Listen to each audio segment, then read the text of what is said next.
tell someone the boat's capable of really doing these long trips, Yep. and that they're going to be safe, and you kind of you think about that a lot.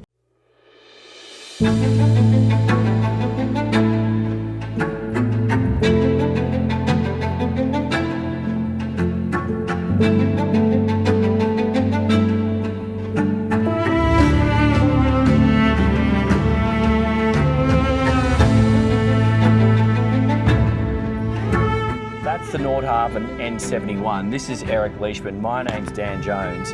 We're going to spend the next couple of days doing the most comprehensive sea trial of this vessel on the internet. Let's do it. Come on, mate. Yep. Thanks for watching, guys.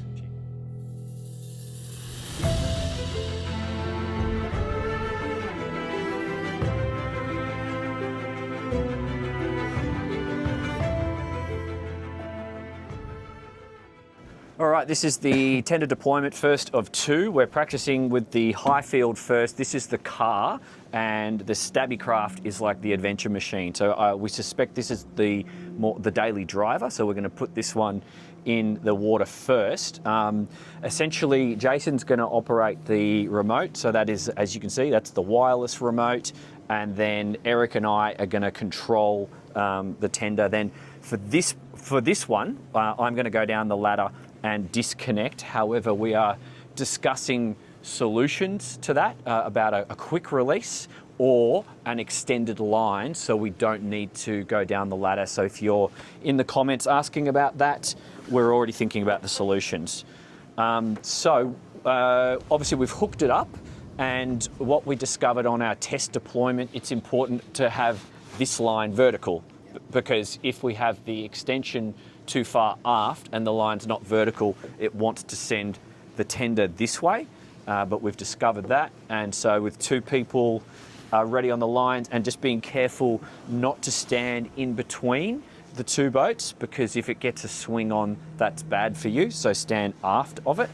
Are you guys happy? Ready? Yep. Let's launch.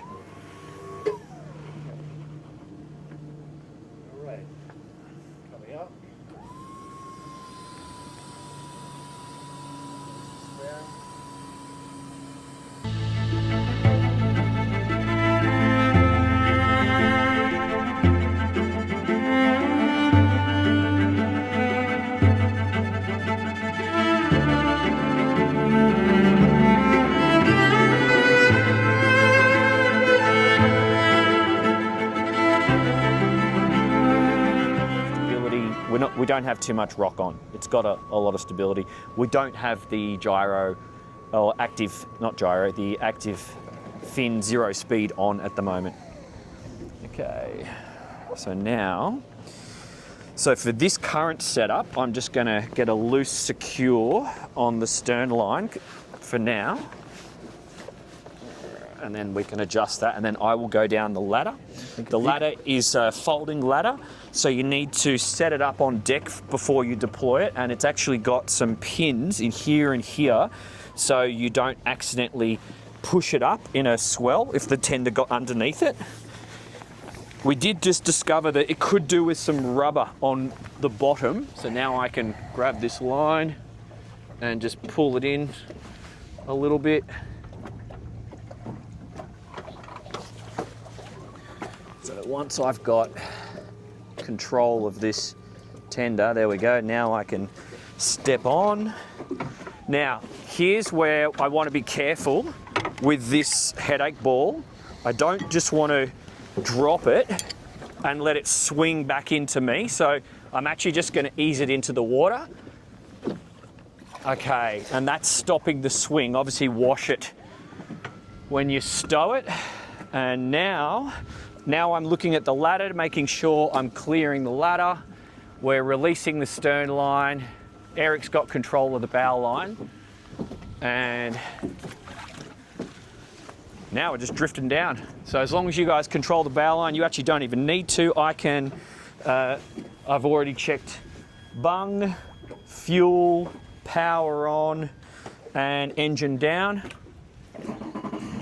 Okay, so now I have control and I can actually just drive the boat up to the stern. current setup for bringing in the high field, obviously it's an inflatable. We can just bring it alongside with fenders, and we've got these flip up cleats. They are for the tender. They're not for securing the boat. Just remember that. These railings here are going to help people safely board. And if you're just doing a quick shopping run, see how the high field has got rubber at the front, and we've got the footsteps on top of that with the grip. What you would do if you're nosing in calm conditions, you're going to nose in here, and then people can board on and off like this. Now, Jason, the owner, and I were discussing a more permanent solution for when this is in sort of mothership mode, and that's a full like an inflatable fender covering the entire transom. You'll see this on a lot of super yachts. So if you're getting around the Med, you'll see that's already commonly done. Combined with some whip aerials. Where would you install the whip aerials, Eric? We've done them a number of different ways. Some guys will try to use existing mounts on the aft deck here on the fishing rod mounts. Okay. And some guys will attach something back here further to get that tender further off the back or off the side. Okay, so then that allows you to, you can almost bump park with those fenders if you want. You've really got nothing to worry about. And the whip aerials are going to have outward pressure, and that's going to hold it about a 2 foot distance. And then with a painter line, you can just pull it in a little bit to board from the side, and then the tender's going to sit happily here at all times, and then you're boarding on and off from the side. So pretty logical, and for long-term operation, that seems to make a lot of sense. I believe so, yeah. Yeah. Cool. All right, that's good. Let's go deploy the next tender. Okay, so now we're going to launch the Sirius tender. This is the much more capable machine, and we're going to discuss, once we've got it in the water, solutions for towing and stowing, because what we believe is that when you are at your destination, you're going to use this one regularly. So if you're just moving between anchorages, it makes more sense to tow it. And then for the high field, that's the one that can be stowed a lot easier. So we know what we're doing this time. We've got the access door open, we've hooked it up, we've checked that the angles are all correct. We've installed some temporary fenders on the side. Obviously, we're going to come up with a more permanent solution. This is only the second time it's gone in the water. You guys all happy to hoist? I am ready to go. Okay. Okay, everybody good? Okay, Yep. we're going to start to winch up a tiny bit. We'll just see the positions of it.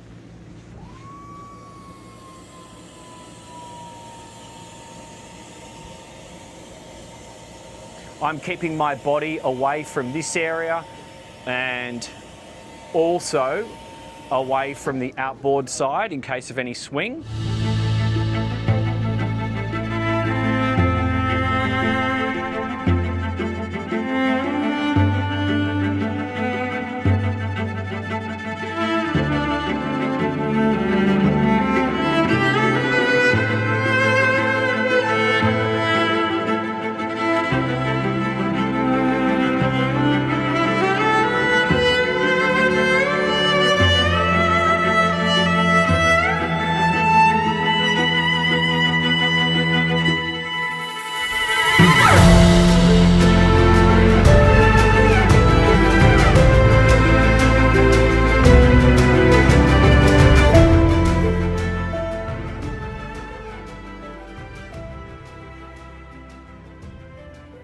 Will then need to be released by you guys. I'm going to go around the back of the crane. You still have quite a bit of boom. You can go boom down and get it away from the boat further if you need to.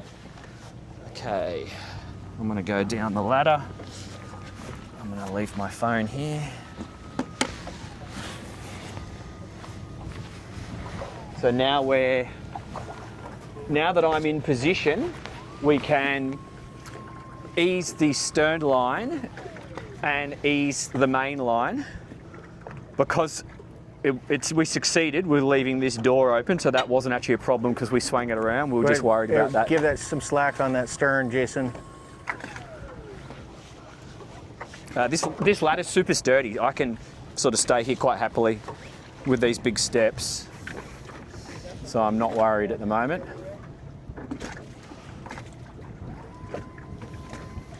Okay, so now the boat's coming to me. I'm going to put a foot on the bow. I have got some waves, so I'm just going to stabilise the boat. I'm going to let these waves roll under. And now I'm going to go Can you release a little bit more, fellas? Okay. So.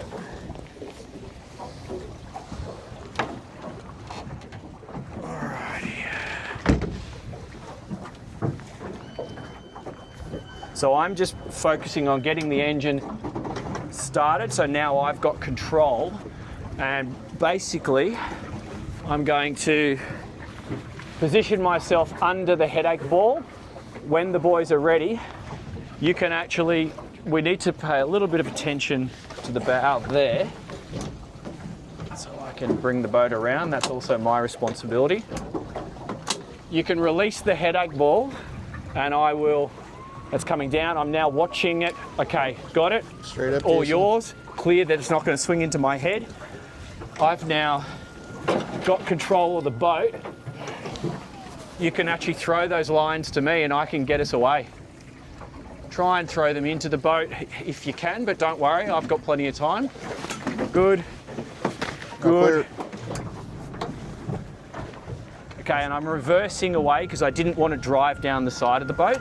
I don't think that makes sense. I've got more control if I pull myself away in reverse.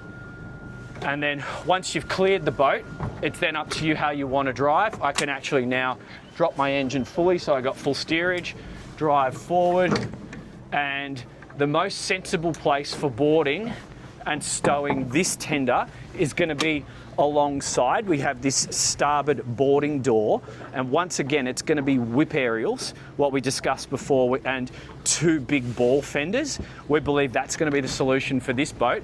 Two big ball fenders which are hanging off the side of this boat during deployment, and then as soon as you come up alongside, you attach to your whip aerials and swap the ball fenders from the tender to the mothership. So it's a simple process. It's clip, clip, and then undo, reattach.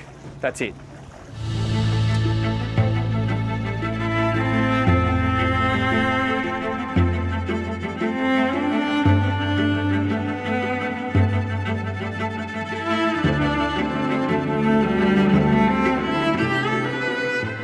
See how it's holding? It's with the boom extension, even though we've got a few waves here, it's actually holding the boat away from the mothership. So I can just come up this ladder. Now, I'll take control of the bow line and let's try and do this elegantly. Yes, Ready? sir. Okay. Winching up.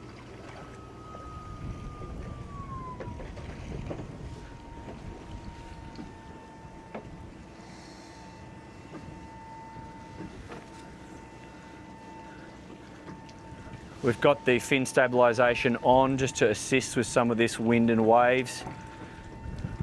Okay, I'm gonna start booming up now. Okay. Booming up coming.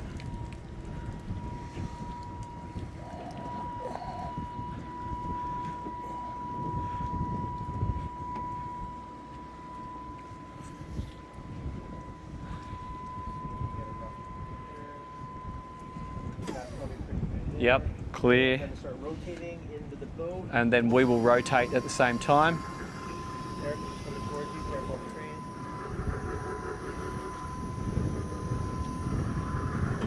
A little bit of swing. I'll try and control that. Everyone clear. No one's under the load.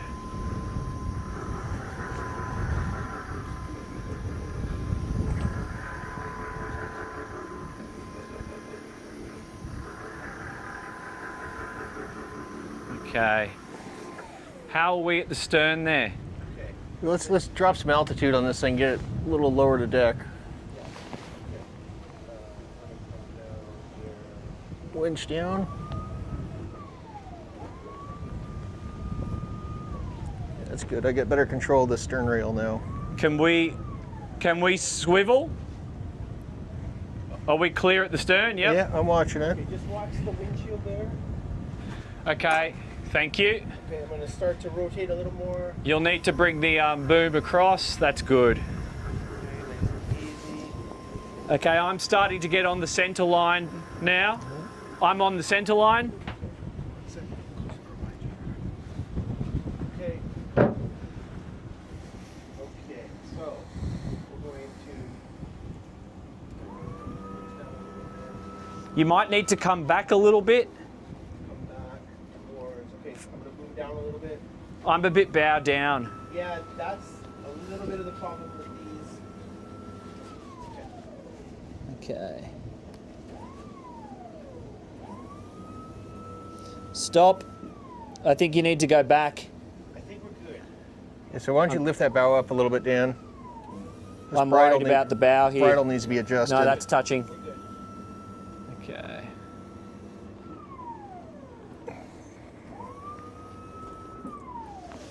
Okay. Yep.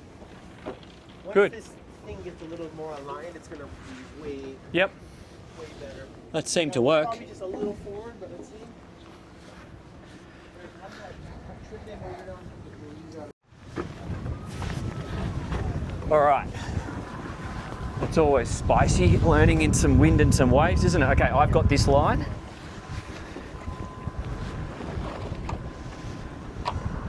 Okay, so we're just adjusting the boom to keep the boat away from the mothership. And now I can straighten her up a little bit. Some tension on this line. And there we go.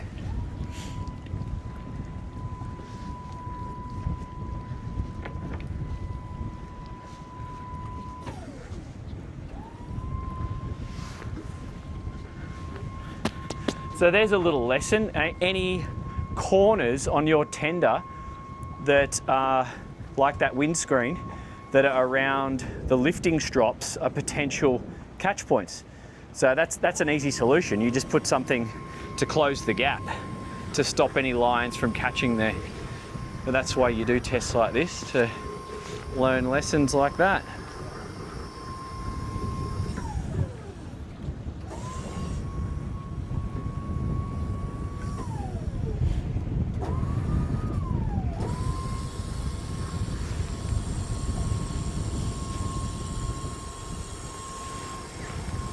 Okay, so I'm not going to stand in between the two tenders now that we've got the load on the foredeck. You're clear at the stern, clear at the bow. It looks like you might just touch at the top there, mate.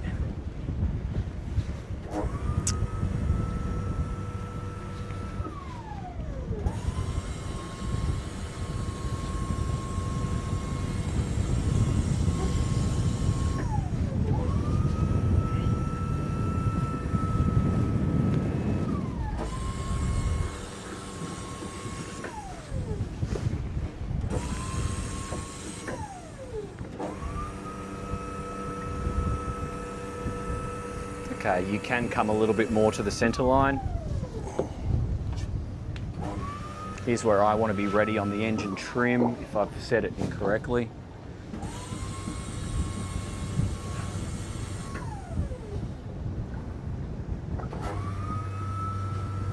Are we looking different there?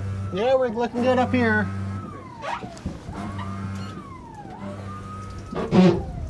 Happy days.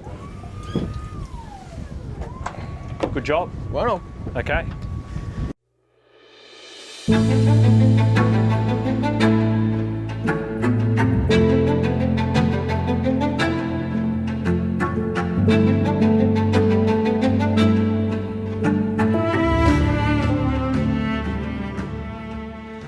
Okay, so Eric and I have come down the companionway to the main power management board. We're just forward of the watertight door to the engine compartment. Eric, I'll essentially hand it over to you. Let's try and explain. There's so much power options. Yeah, so it's there's all an order to this, and this is the 24-volt DC side. So this is stuff that's running directly off the battery power. And then coming down here, this is a high voltage air conditioning service, and so this can run off the inverter system, or it can run off the generators or shore power. This is the non-inverter side, and so this is all the stuff that's a high draw. You have to be plugged in or running the 20 kW or the 30 kW on this boat to operate it. Mm-hmm. And then coming over this side, it's all the 110 or 240, depending on the power setup on the boat, and that's all inverter service. Below it is the bilge pump control system, and so that's all the pumps, auto, manual. You can manually pump the compartments out. And then the various monitors monitoring all the amp draw, voltage, so on and so forth. You've got your generator control panels up here. It's a 20 kW, 30 kW. And then here's an emergency start. So if you did run the house battery down to nothing, you could run those main engines, parallel them, and get the batteries going. And then you've got basically 3 house banks on this boat. And I'll let Jason go into detail on how much amp hours and everything. Mm-hmm. And so that's the on-off or the master switch. And those buttons just there. Exactly. So if you want to isolate a bank, you could, or run them all at the same time. Mm-hmm. This is the MG control module. This tells you all your consumption rate, your time to go at that consumption rate, so on. And then the Victron system is into this top right screen. And so kind of going backwards into the generators and on-inverter and all that stuff, you have a series of 3 switches down here. Mm-hmm. And the first one is your main ship service selector switch. And so you have the option of shore power, 30 kW or 20 kW. And so that's how you feed, charge the batteries, run the non-inverter stuff off. The second switch here is a high voltage air conditioning service select switch. And same, you can run it off the inverter system, you can run it off a dedicated power source being shore power or generators. And then the third switch is a non-inverter service select. And so you absolutely have to be plugged in or running one of the generators to run anything on this panel here. And those are just the high consumers. Yep. Okay. So simulating, because we're on anchor right now, but simulating coming from the marina onto the boat, what would we do, or what would someone do to bring the boat alive, and what systems are already going to be on? Well, every boat's different, and everybody operates their boats differently. But majority of the guys will leave the refrigeration on, outlets, the lights, pumps. But they would probably have, well, in the tropics, you'd leave the air conditioning on.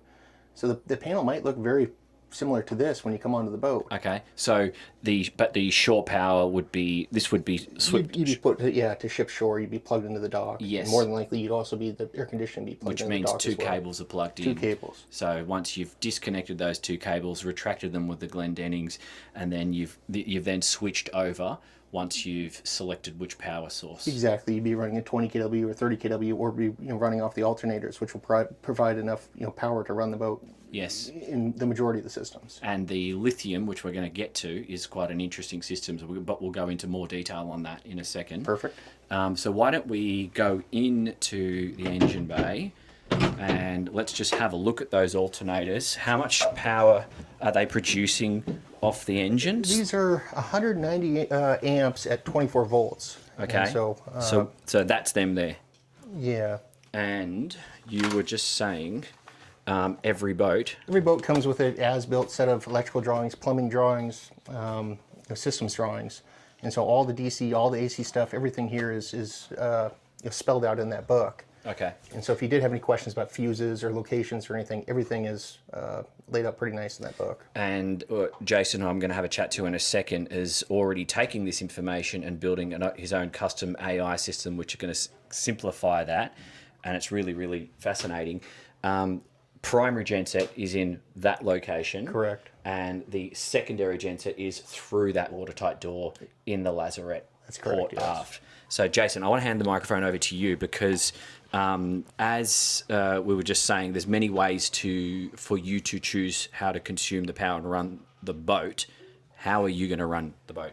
So one of the requirements that I asked Nordhavn, I was like, guys, I want to be on this boat, and I absolutely don't want to be the person to tell my wife, you got to turn off the hairdryer. You got to, you know what I mean? Hot showers are limited today, right? And or my kids like, hey guys, you can't use that. So I said, I need a robust power system that's going to allow us to basically run the boat as if we were at home, right? I don't want to be the miser. I don't want to be the guy, the bad party guy on the boat. And so please help me design this system to make it accommodate those needs. And so they went to work and they gave me an amazing power system that I can charge from the generator. I can charge from the alternators. Mm-hmm. I can charge obviously shore power and whatnot. And right now we can charge in terms of the amount of amps, like 600 to 900 amps into the batteries, which is an incredible amount of juice, right? Mm-hmm. On our 60, we were able to do 400, and I thought that was amazing. So we're almost getting double. And when they finish fine tuning it, we're going to be able to charge this boat maybe we run 2 hours a day or up to 4 hours a day on generator. So a couple hours in the morning, a couple hours in the evening, and then that's it. And that's with air conditioning running. Yep. All the cooking that we can do, electric cooktop, electric barbecue, all the refrigeration going, and not your underfloor heater, which I discovered. Ah, yeah. So we live in the Caribbean and we're used to very warm temperatures. So the underfloor heaters were like essential for those kitchens. You see me, I kind of hang out in the most warm spots. I'm always in the kitchen on that floor, right? So I think we should go from here to the other compartment forward in the bow and show everyone the lithium systems, just because I'm sure there's a lot of people who don't actually understand what we're talking about. So we're taking power from the gensets or from the alternators, and we're putting it into that huge lithium bank that you've just discussed, and then consuming from there if we choose. Correct. And your batteries are just a bank. Like you put money in the bank, same thing. So you put it in there and you're using it at a later date, right? Yes. So it's a storage capacity unit, and it's very large. We got 12 batteries, and we'll see it just now, and we'll explain more. Let's go for a look, because it's essentially what you're doing with these batteries is you are buying yourself a very comfortable, quiet night's sleep because you don't have a genset running. So we're now forward, essentially, of the guest heads and accommodation, and we are come down this hatch in the master berth. As you can see, it's actually almost stand-up headroom, but I'm going to sit down. So, Jason, I want you to explain to everyone. I'll give you the microphone. What do we have here? So these are MG batteries. There are many different battery companies out, but MG is one of the top brands that are out right now, producing some of the best integration with the Victron systems. So we got 12 batteries at 308 amp hours each. So basically 12 times 308 is like 3,700 amp hours, right? So those people that know electricity, that's a lot of juice. Yeah. We can run a lot of stuff on that. Essentially, I would say with that, we can go overnight on air conditioning and living, and not really worrying about running the genset, having that good night's sleep we talked about. Yep. And just having a really peaceful day at the anchorage. So to explain, when we are driving under main engines, we're feeding power from the alternators into this battery bank. We then arrive at anchor potentially with full batteries, and then when we are on anchor in mothership mode, we then decide whether we want to top them up with main genset or backup genset. But you have also pre-prepared this boat to take a solar feed as well. Yep. Tell us about that. Yeah, so one of the requirements was, I knew we were going to get solar in the future, Yep. and I know solar's only getting better, Yep. right? If the worst now is like, say, 600 watt panels, then a couple of years it'll be 800 watt panels. Yep. So I said, I might not get solar now, but I want to be in the future ready for it. So we put 4 controllers in there, and that's those 4 controllers right there. That will allow you to have 4 different panels fed down into there. Yep. And so if you got 4 600 watt panels, you'd have 2,400 watts coming in. Yep. And maybe you get, I plan to be in the warm climates. I'm not going to spend time in the cold if I can avoid it. Yep. So we get 1,800 watts coming in for a good part of the day. We're kind of balancing off the daytime loads of the boat. Yep, I understand. Okay, so it's just, if you don't understand, behind me, these are the inverters, which are taking the power, inverting them, and sending it where they need. But Eric, you showed me, where was it? Oh, back here. If we had stuff up in this with one of the inverters, just explain what's going on here. There's a series of isolation and breakers down here. So if you overcurrented something, one of those 4 breakers potentially could pop. If you did lose your inverters altogether, there's a bypass switch, an inverter bypass switch down here.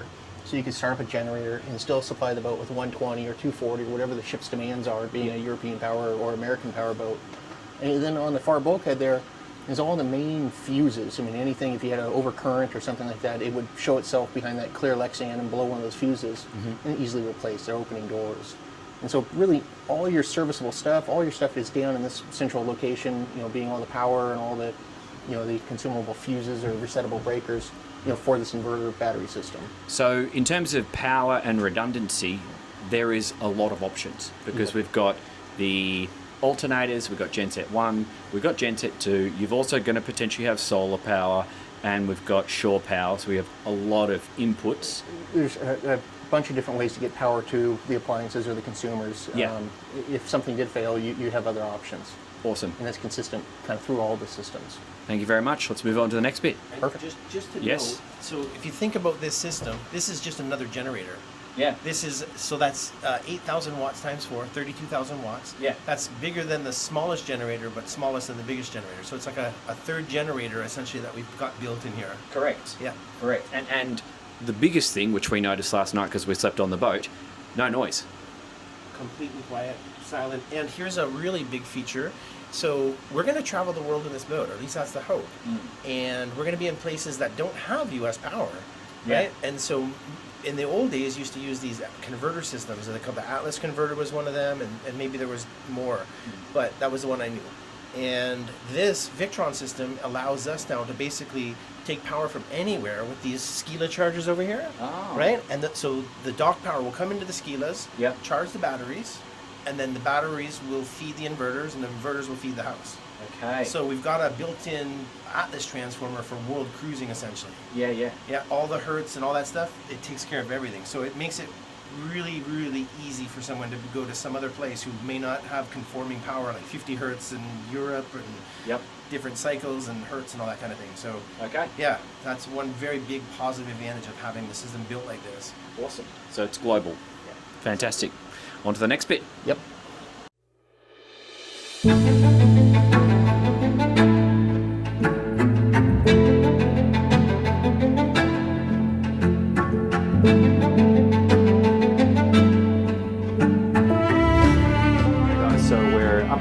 And we're discussing stabilisation at rest. Eric, I'll let you take over, and we are essentially waiting for some wind, so later in the video when we do a sea trial, we're going to do stabilisation underway, and we're going to try and get you in some waves, so we'll see what Mother Nature delivers. Eric, over to you. How do we operate this system? Well, we've got, we're sitting at anchor, and we want to stabilize the boat at rest, the star system. And so we would come up to this panel here, which is the main control panel for the ABT track fins and hydraulics, thrusters, windlass, kind of everything that's hydraulically powered.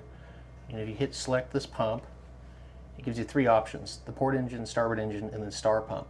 Star pump is electrically driven hydraulic pump, which you can run off a generator. And so we've selected that pump. And so the fins are still locked. We're going to come hit active.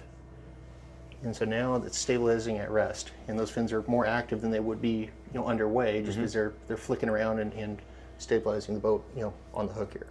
And so in terms of powering the hydraulics for the stabilization, the star pump is doing that right now off one of the two gen sets. Correct. But when we transfer to underway, we're then taking power from the motors, but we can select how many pumps we want. Exactly. We've got three options to provide hydraulic pressure. Yep. And if we were on 0 speed and we hoisted the anchor, is there anything we need to do to switch the stabilization to underway? Yeah, so that top right button, it says star, and then it says at sea. That's you pretty simply logical. hit that, and it would go back into the underway configuration. Okay, fantastic. That makes sense. We can't really, in terms of judging, if you look out, you may see through this camera, we do actually have some wind and a little bit of white caps.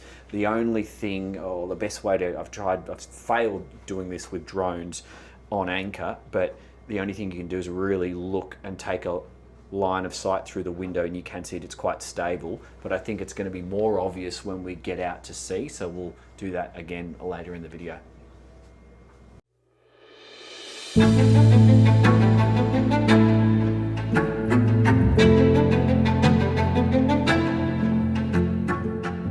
So we're now discussing the water maker, water production, because you've got two water makers on this boat. Correct. And they have the capacity to refill your spa within a pretty good amount of time. But can you help us, Jason, and explain the operation of both water makers? Yep. And let's just try and do it in a logical manner. Yeah, no problem. So we're using Spot Zero water makers.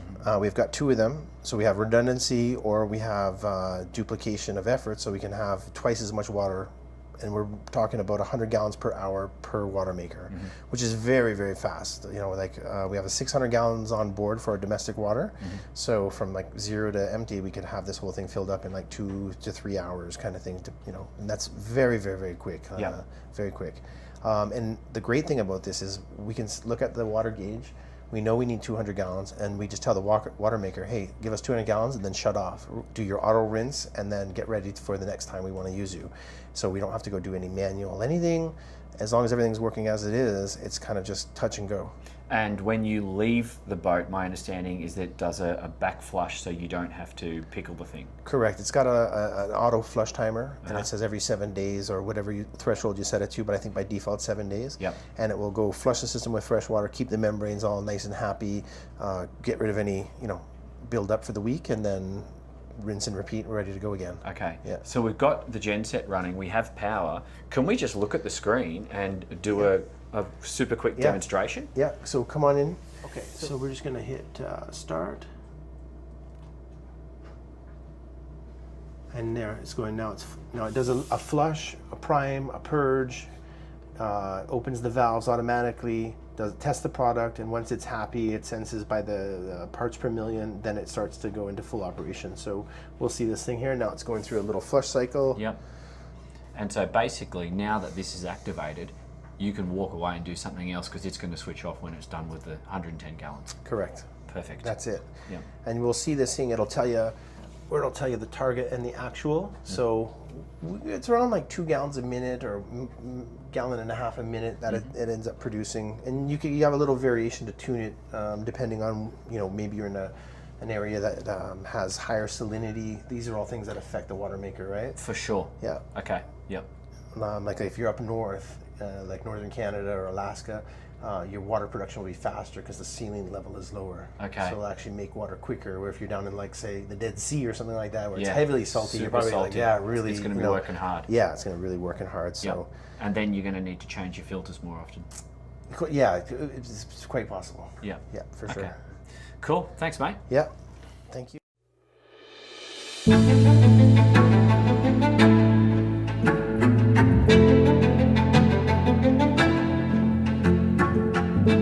So we've got 2 water tanks on board. We have a grey water and black water, and all the gauges are up in the bridge. But for topping up the primary water tanks, this is your... Well, yeah, I mean, the normal boat that doesn't have spot zero would not have this. This is an optional spot zero device. And so any incoming water, you'd naturally put it through the filtration system through the spot zero, pull any debris out of the water, then put it into the tanks. Okay. If you didn't have that, there's 2 more deck fills, one for each tank up on the foredeck. Right. And then you would take a garden hose and fill it up with city water. Understood. Understood. All right, let's go forward and have a look at the pressure water system. All right, so Eric, the water's coming in from the water tanks. Is it through that filter first? Is that right? Well, that's going to be on the pressure side, so that's filtering any domestic water going to the taps or any of the distribution points on the boat. Okay. So the water would come in from the deck in the normal configuration, come through a manifold. It's actually incoming water is going to come in from this manifold here. I'd have to look at it a little bit better, but you can control what tank you're filling from the fills or from that water maker. Yep. And then you can control the freshwater distribution. And then you can also isolate areas of the boat. If you did have a leak or if you had a bad spigot or something, you could shut that section down. Yep. These are both variable displacement pumps that work in series or in tandem. And as your demand comes on, one pump will come up to speed. Yep. If the demand continues, then you get the second pump to fill in and continue the water pressure. So you got tank to pump, pressurizes it, and then does it go into this cylinder here to hold pressure? It does. It's an accumulator tank. It's basically a bladder, and it maintains consistent pressure. Yep. So this pump starts cycling on every time the demand hits. So this is essentially a redundancy as well. They are. Yes. Okay. All right. So that's pretty logical. I see more filters down here. Now, if we're referring to the black and holding tanks, holding tank obviously is taking your black water from the toilet, and then you've got the grey water from the shower. What's going on here? And let's talk about the redundancy. Well, these are the discharge pumps. So if you elected to pump it overboard, these would be the pumps that pull that water out of the tank and you discharge it off the side. Yep. And in the event that one of these pumps failed or had an issue, there's a series of valves here which you can isolate one pump and only use the gray water pump for gray and black, or vice versa. Yep. So it gives you flexibility. If you did have one pump that failed for some reason, you have a way to empty the tank, either black or gray. But you can also pump out on deck, both grey Absolutely. and black. And we saw that on the starboard side. So, but if you were out at sea and lost a pump, that's your redundancy. Yeah, and what's becoming more and more popular with these types of boats is that sewage treatment system, and that takes the sewage and treats it, and then you're able to discharge it as a kind of a gray water. Oh. So we're seeing that more and more often on this style of boat. Oh, okay. I've actually never heard of that. Interesting. And obviously that's your through holes for exiting. The discharges, yes. Okay, fantastic. Okay, so I'm just at one of the day heads. This is a freshwater flush internal macerator system. So you just pre-prepare by pressing that button there. That fills the toilet bowl up with some fresh water. It doesn't smell. And somehow, I don't know how, jump in the comments if you do, this internal macerator system is not super noisy. So it macerates your business, but it doesn't wake everyone else up on the boat. If you know how that works, let me know.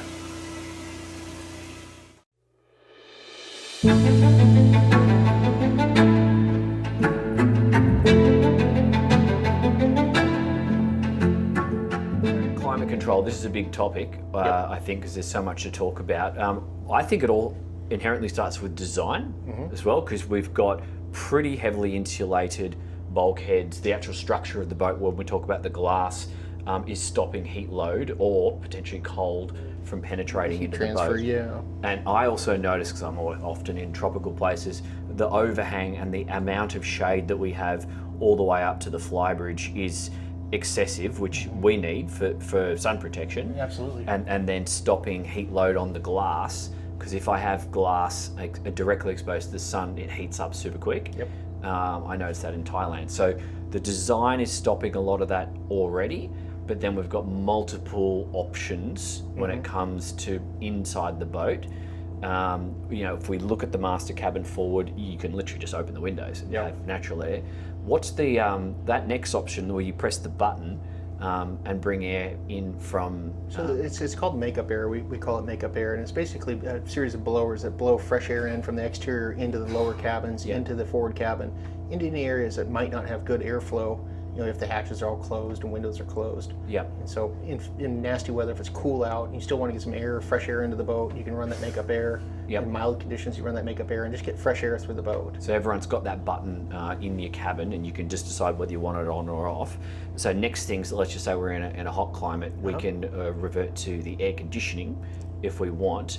But this air conditioning, it's essentially water being pumped around the It's boat. called a chilled water air conditioning unit. There's several different types of air conditioning, but this specific boat is the chilled water, and there's two compressors down there, and they come on in series. Yeah. And as the demand becomes more, both compressors will run. Yeah. If it's just a light load, just a single compressor. So the efficiency is the name of the game, trying to get the boat as efficient as possible to keep the boat at the right temperature, essentially. And that's so decided by the thermostat in your cabin. So you'll set and then each zone. This zone here has 2 or 3 thermostats, and so the galley's got one, the salon's got one. And obviously each cabin has its own thermostat, so you can heat or cool depending on what your needs are. Okay. All right. And then if we do want to heat, the same system now, instead of cooling or chilling the water, it now. You can go into a reverse cycle and heat that water loop. Yep. But better than that, there's a diesel-fired boiler, Yep. which then you can fire that up, reduces your power consumption, heats that chilled loop now to a heated loop, and then all the individual registers will blow hot air out of those air handlers instead of the cold air in the air conditioning mode. Yep. And then additional to that, this boat, I believe, has got heat strips on those units. And so if you didn't have the boiler going, you didn't have the compressor going, it's a traditional, just like a box fan heater. And Right. they're huge power consumers, but you could heat it in that sense too. So there's kind of 3 ways to heat this boat. You're talking to a guy from a hot country that doesn't even have a heater in his home. So can you explain that when real cold temperatures versus like just a little bit chilly, what would you choose? Which system? Well, it's the diesel-fired boiler is the most efficient way to heat the boat, and you're not having to run these big AC loads to power up that diesel. You're just basically running a circulation pump, pumping that heated water throughout the boat instead of transferring cold water into hot water through the compressors like the air conditioning does. And so it's just an incredibly efficient way to heat the boat, very low power consumption. And so that's kind of the highest level of heating, at least in my opinion, is a diesel-fired boiler heating system. And then in addition to that, this owner has elected to go with heated floors in certain areas of the boat. Which we are standing on right now. It's nice. And I am loving just on that point. So I think this is a super great feature because I don't like wearing shoes. Yep. But the heat just seems to radiate up through the boat, and it's super cozy. Yeah. So talk about that. Can we put heated floors everywhere? You can, yeah, and it's just basically it's a blanket grid system that goes together, and you can shape it to the areas you want. And most people do it in the cabins, in the heads, in the galley, and some of those common areas. Yep. And we've done it all throughout the boats in the past, but really we're kind of trending towards those major, the galley and the heads and the areas that the owners wanted there. And so we're essentially consuming like a similar amount of electricity as opposed to having your AC on with the heated floors if you go everywhere. Yeah, I don't know the exact amp draw, but it's an efficient way to heat the boat. Yeah. The exact numbers, is it as efficient as the chilled water? I couldn't tell you Work that out yeah. later. I'm a fan. Get the heated floors. Yeah, absolutely. it's a life. Game changer. Okay, thanks, mate. Yep. Before we go, you actually just made another good point, which again, guy from hot country doesn't understand. So this diesel heater, if you've got it on, it actually gives you endless hot water. It does. It's got a loop going through the water heaters, and so if that diesel boiler is going, you virtually have unlimited hot domestic water. And then in addition to that, we can pump it through the engines and cool the jacket water in the engine. So if you're in an extreme, super cold environment and those engines are super cold down there, you can divert that water, heat those things, and be able to start those engines as they're much warmer than they would be down below freezing. Interesting. Okay, let's go to the next bit.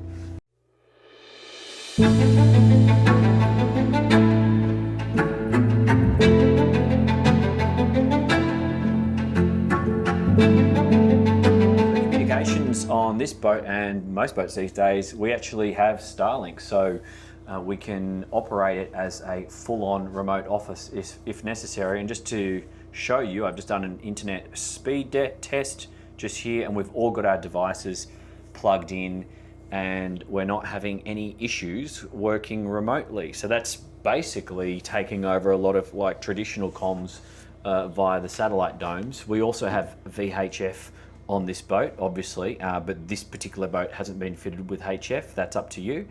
And I think this is the direction everyone's going to be heading. It's Starlink's the go.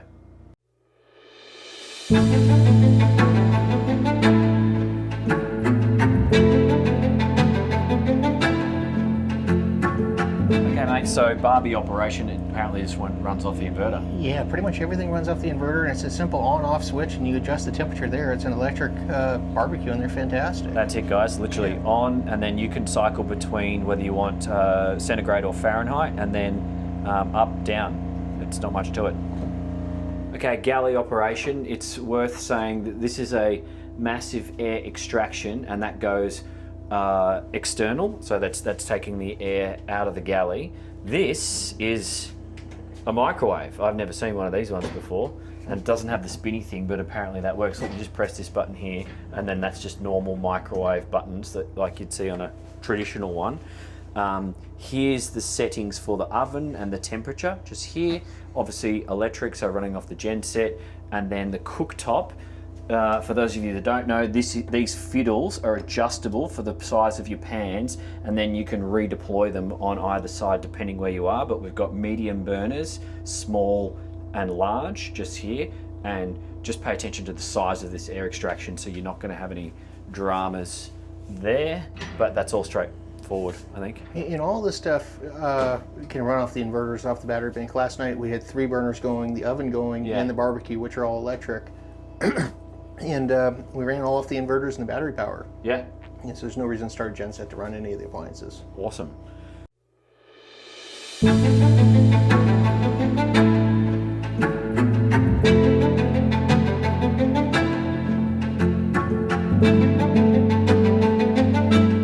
Okay, Jim, safety, there's so much to talk about, and redundancy. Obviously, I guess it starts with, this is a twin engine boat, so if we lose an engine, we can run on the other engine.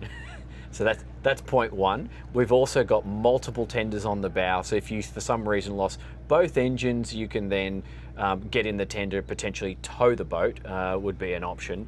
But I guess if you had to get off the boat, we've got facility for deploying life rafts on either side, and that's 8-man life rafts on either side. But the most important, I guess you was just saying, the most important danger is fire. Well, yeah, and that's one of the, I mean, there's so many pros and cons about where you put your tenders. Yeah. And one argument is that tenders over the most likely space that you're going to catch fires in the engine and machinery space. So if you had a fire, you know, in the stern section of the boat, and your tenders are on the stern, then that's always going to be full of smoke. Yeah. So if you have tenders, point. and we've got 2 big ones up on the bow, that would be a benefit in the case of a fire. Yeah. But yeah, fire is always because also the wind's going to blow all the smoke this way. You can't breathe. Back. If you were able to get the boat pointed into the wind, you'd have a much better chance of getting your tenders off. And and that's, if you can get a tender off, you're much better off to be in a tender than you are in most life rafts, even though these are good rafts with, you know, protection and roof. But I spent the last 40 years warning about people on our boats going off and making trips, and you have a responsibility. You feel when you tell someone the boat's capable of really doing these long trips, and that they're going to be safe, and you think about that a lot. So we have always tried our best to build the boats as strongly as we could, and to make them as seaworthy and safe and in all respects. And I'm happy to say we have never had a structural failure or a rudder fall off or anything of that type in the almost 800 boats of Nordhavns that we've built, in addition to a lot of sailboats. But you just, sorry to interrupt, you just showed me the multiple escape methods from each cabin that you've got in this boat. So every cabin has a second way out. Yes, and so if you had a fire in the engine room, and the engine room is aft of those 2 guest staterooms down there, and the fire had gotten through the door, which is unlikely, and it was in that hallway, you could have a problem in getting out. So you got to have good access out of every living space in the boat. So the owner's cabin, which is easier because it's up higher, it's up forward, but those lower cabins are the ones that you really got to pay attention to, so people can get up and out. So you just pull down a headliner, and you stand on a bunk and go up, and I believe on the ones where the bunk, if you don't have enough height, you have to have a ladder that'll drop down. So it's all regulated, and it's all done in accordance with those regulations. But there's just a million other things that the stability was... Well, stability is a gigantic thing, but if you lose your steering on a boat at sea, what a catastrophic situation that can be, and that can wreck a boat if you can't steer it, or if you lose all propulsion and inability to move forward, and you get beamed to the seas. That can be really bad in rough seas. So all those things have to be given consideration, and I can go in hours and hours about our fuel system and how we do it with the day tank, and how you can ensure that even if you have a bad load of fuel, you're pumping fuel through a filtration system into the day tank, and that after the day tank still goes through the normal duplex filters on the Raycor, plus the engine mounted filters. And by the time that fuel gets to the injection pump or to the injectors, it's very, very clean. And even if you have a horrible load of fuel and you're crossing an ocean, you discover the fuel is bad once you're underway, you can process that fuel through the fuel transfer system and its filters. So the fuel that goes into the day tank, which is supplying the engines and the generators, is clean. You won't have any problems. There's a lot that goes on there. Can we explain the point about Category A ocean, CE Category A? Yeah, so if we're promoting boats that cross oceans, Nordhavns, we've got more ocean miles and circumnavigations and more major transoceanic passages than virtually all of our competitors combined. If you took everybody that's building a boat like this, and you took all of their major passages, you added them all up, they wouldn't equal what Nordhavn's had done. We have a program, we keep track of the mileage. It's called the pennant program. So people that have made major passages, they get a pennant each 5,000 miles, I believe it is. We have a pennant for around the world, complete circumnavigation. And we've, last I checked, we were at about 8 million miles of documented ocean crossing miles. That's awesome. Of Nordhavns, and without ever a major mishap or a failure of the boat or a problem like that. I guess just for those of you watching, because quite a few also boats that I test that advertise themselves as Explorer offshore, they're actually Category B. And so some of the tests that you have to comply with to meet Category A, CE Category A requirements, can you go over some of that for us to help the audience? It's you know, and to have this a really accurate, perfect conversation, I want our engineering staff around. Sure, But let's to keep give it you broad. the overview of it, it's all the Nordhavns, even our 41 and our new 51, our new 46. Everything is meets the Category A of the CE compliance. Category A is what they used to refer to as unlimited offshore, and it gives the Beaufort scale of how much wind the boat is, you know, can safely handle, and what the sea height is and everything. It's the most extreme rating is an A, and one of the major things that's taken into consideration there that you have to prove and certify is the boat's stability. And so you get a big boat like this, you have to look at the entire profile of the boat above the waterline, and you used to use a planometer to go over it, but you calculate the square footage of the surface area of all that profile. Yep. And then through a calculation you apply a wind pressure to it. Yep. And so that, because if you got big waves, you probably got big wind. It's going to be And heeling so the over. boat's going to be pre-heeled. It's going to be trying to be rolled over. And then you have the force of a sea and what that does both under the water and a breaking sea on it. And then the boat, it will lay over, and it's got resistance through its hull form and through ballast. And all of our boats, you know, in order to achieve this Category A, we really have added ballast, felt it was the right thing to do. Yep. And so the boats have this resistance and want to right themselves. But once they lay over to a certain point, you have a thing called down flooding. So if you have engine room vents, or you got things that water can flood into, Yep. then the water will flood in through those points, and then that reduces stability a great deal. So you got to have, and So you've basically raised your once engine the intake calculation vents.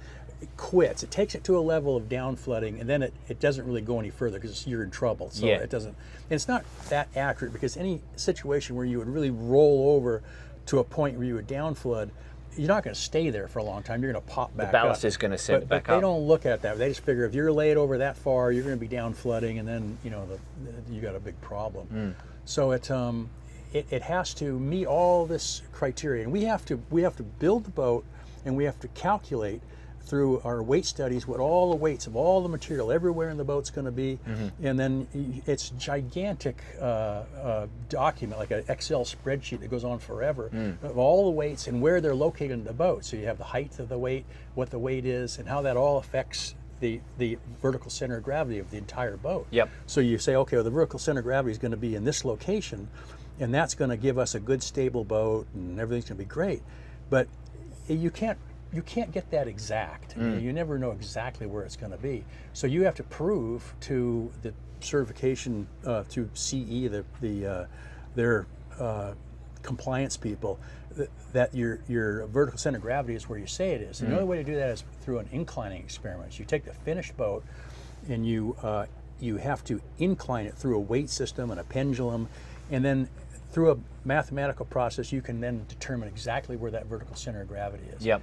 And then you got to go back to your engineering, and you got to say, okay, well, that's where it is right now, the way we've inclined the boat. But what's it going to be like when the boat's completely full of fuel and full of water and full of provisions? And then what is it going to be like when it's empty? Yeah. And it has to path in both scenarios. So the departure, heavy vertical center of gravity goes down, and things are more stable, it's easier to pass. But when it comes all the way up in an arrival condition, you burned off your fuel, you burned off your water, provisions, the vertical center of gravity is higher. So it has to pass this rigid criteria in that light condition. And it's a challenge to do, and sometimes you get it to the point where you think you got it, but then really there's nothing more that you can do aside from reduce weight aloft or add ballast. Yep. And we've always had kind of a budget for ballast. We like, ballast is down in the keel. Yep. And as a sailor. This is That kind makes of a sense to me. controversial thing to say, and you know, our engineering guys they always kind of frown at me when I say it. But if you took a lot of boats, particularly with a low profile, a flush deck, take a sailboat. We talked about it the other night. Yep. Back when I was paying attention to that, sailboats, like the IOR rule was they had to have positive stability up to 120 degrees. Yep. So the boat goes over 90, it's still trying to right itself, but it goes past 120 and it no longer wants to right itself. It wants to go It's inverted, upside down. upside down stability. Yeah. And these boats, if you were to take them and you were to roll them over 90 degrees and forget about down flooding, forget about everything crashing and breaking, but roll the boat completely over, there's no point at which it really has any inverted stability. Well, there's too much flotation. There's too with much the flotation up superstructure. high, and we talked about, you know, a catamaran, you see them with a ball on the top, where if they tip over, Yeah. that ball, even if it's going straight down, it's going to try to right the catamaran. Yeah. So the superstructure does the same thing. So it would theoretically right the boat. It would be a catastrophe if something like that happened. But- But theoretically, It makes sense because with a deep draft and ballasted keel that you have and on that's the this boat. controversy of cruising catamarans, is they have great stability initially, but if you ever got in a situation where the boat, you know, came off a wave and got tripped and flipped upside down, That's why you have a hatch on the floor. yeah, there's no getting out of it. So And the other thing is even your railings, like the just railings moving have around to the be boat. they have to meet a certain height requirement. All of the deck spaces, you have to calculate how much water they can hold, And your scuppers are massive. the scuppers have to be big enough to allow the water to drain out within a prescribed, you know, amount of time. Yep. And a million other things. I mean, it goes into construction scantlings, the window thickness, the doors, even machinery. A lot of everything's got to have a CE compliance. It's a very, very the U.S. really doesn't have that. I mean, you can get Coast Guard like Yep. commercial, and that kind of starts getting into some of these things. But the European, you know, the CE compliance is a big deal. It's stringent. Yeah. I think that is actually a whole nother video because there's so much to talk about with regards to safety on a Nordhavn. But hopefully, well, thank you. Hopefully that gave you guys a bit of a broad overview for this particular Nordhavn. And I think from here we'll move on to the next bit. Thanks, Jim. All right, you bet.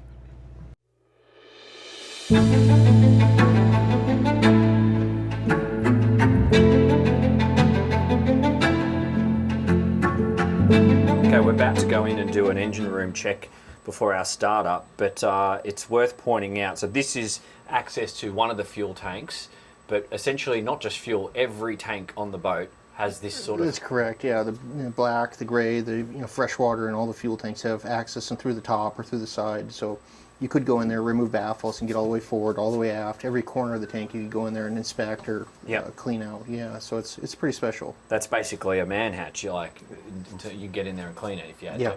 Yeah. Okay, so that's important to know. I see our cameraman is also standing over another access hatch, so nothing's hidden. That's another one just there.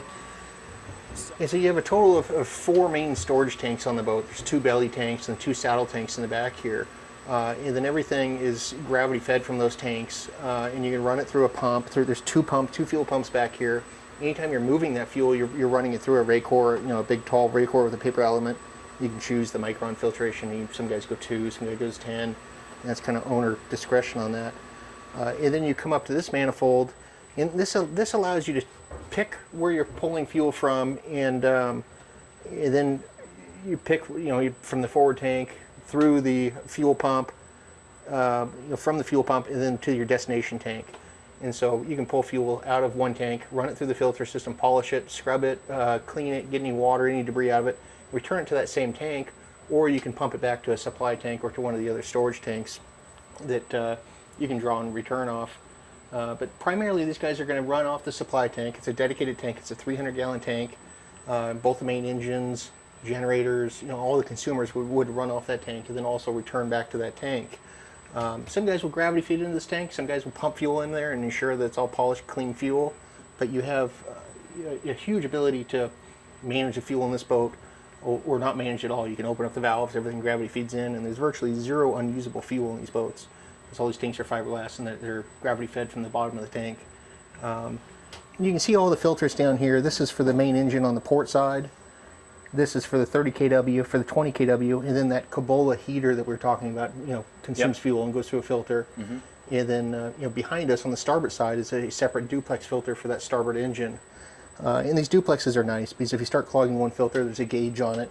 You start seeing a vacuum come up, and then you simply flip to the clean filter, change the contaminated filter. So it's a very simple, very straightforward, but very effective fuel system. And some guys have taken it to, the next level with a centrifuge alpha Labella system or ECI system. But we've been building this system for a long, long time. It's been very, very successful over time, and does what it needs to do. Can you explain the oil change manifold to me?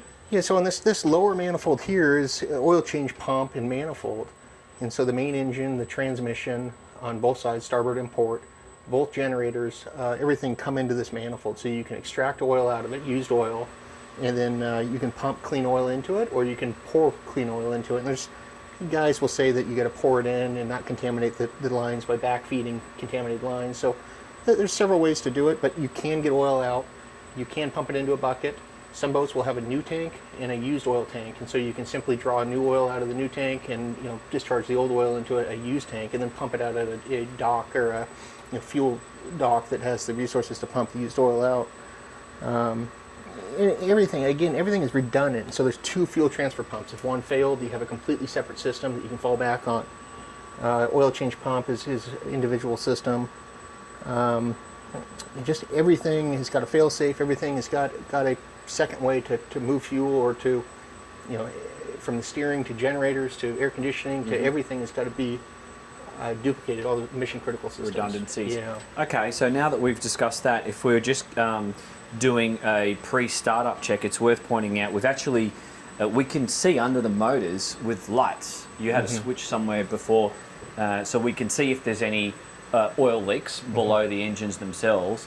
And then if we were, or we will be, starting the motors, we can check the coolant levels, and they're both on the inboard side. And the oil dipsticks are both on the inboard side. Yeah, so on this starboard engine, it's on the fill cap there. There's a black cap, and there's a plastic dipstick that comes off there and sounds that oil pan. And on the port side, it's the same thing. There's a dipstick on this traditional dipstick, and then also on this oil fill cap, there's a sounding rod on that. So there's kind of two different ways to check the oil in the main sumps. And they're both on the inboard side, so Correct. you're not crawling around the motor. But we have these bars all the way around, and you can see we've actually got these workspaces. We've got the vise. We even have a sink just here for doing various bits and pieces. Now, if we're working our way around, you can actually see into the deep keel, into the bilge just here. It goes down quite a way because it's a full keel boat. And then if we come back here, you can see the shaft just through here, shaft seal, and then this is the PTO. This is essentially driving the hydraulics off the motors, isn't it? And you've got full access just there, okay? And then getting around the engine bay, it's worth noting, like, I'm 5'7", I'm in the lowest head height area here, and I can stand fully, but then in between the motors, you've actually got, like, I'm about 5'11", so I'd say 6'2", probably 6'3". 6 foot, yes, yeah. So that's not a problem just there. Dan, here's another thing that's worth mentioning. Both these engines have raw water coming in for cooling. They're wet exhaust traditional motors. Yes. And this is a duplex intake filter here.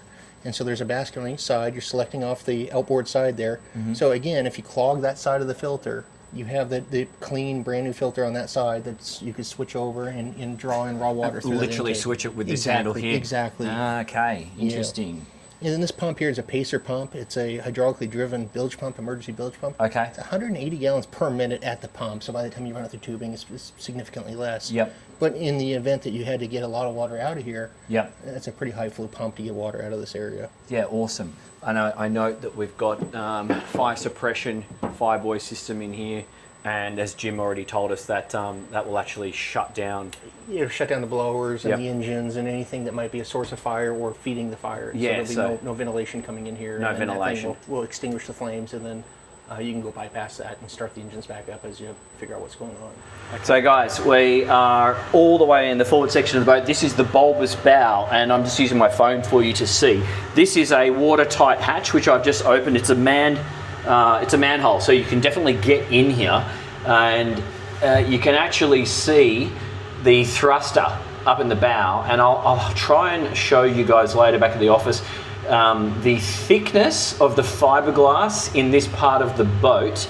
It is like 5 inches thick, maybe more. It's massive, so there's a huge amount of strength in this part of the boat, and then this manhole here is actually a collision bulkhead. So if you were to somehow penetrate this and get water into this area, it's not a problem because you are still protected. And if you would just put the camera up here, this gives you an idea. They're proper watertight bulkhead, so all of the services that go through are going through a watertight membrane, and you can see one just down in here as well. So pretty interesting.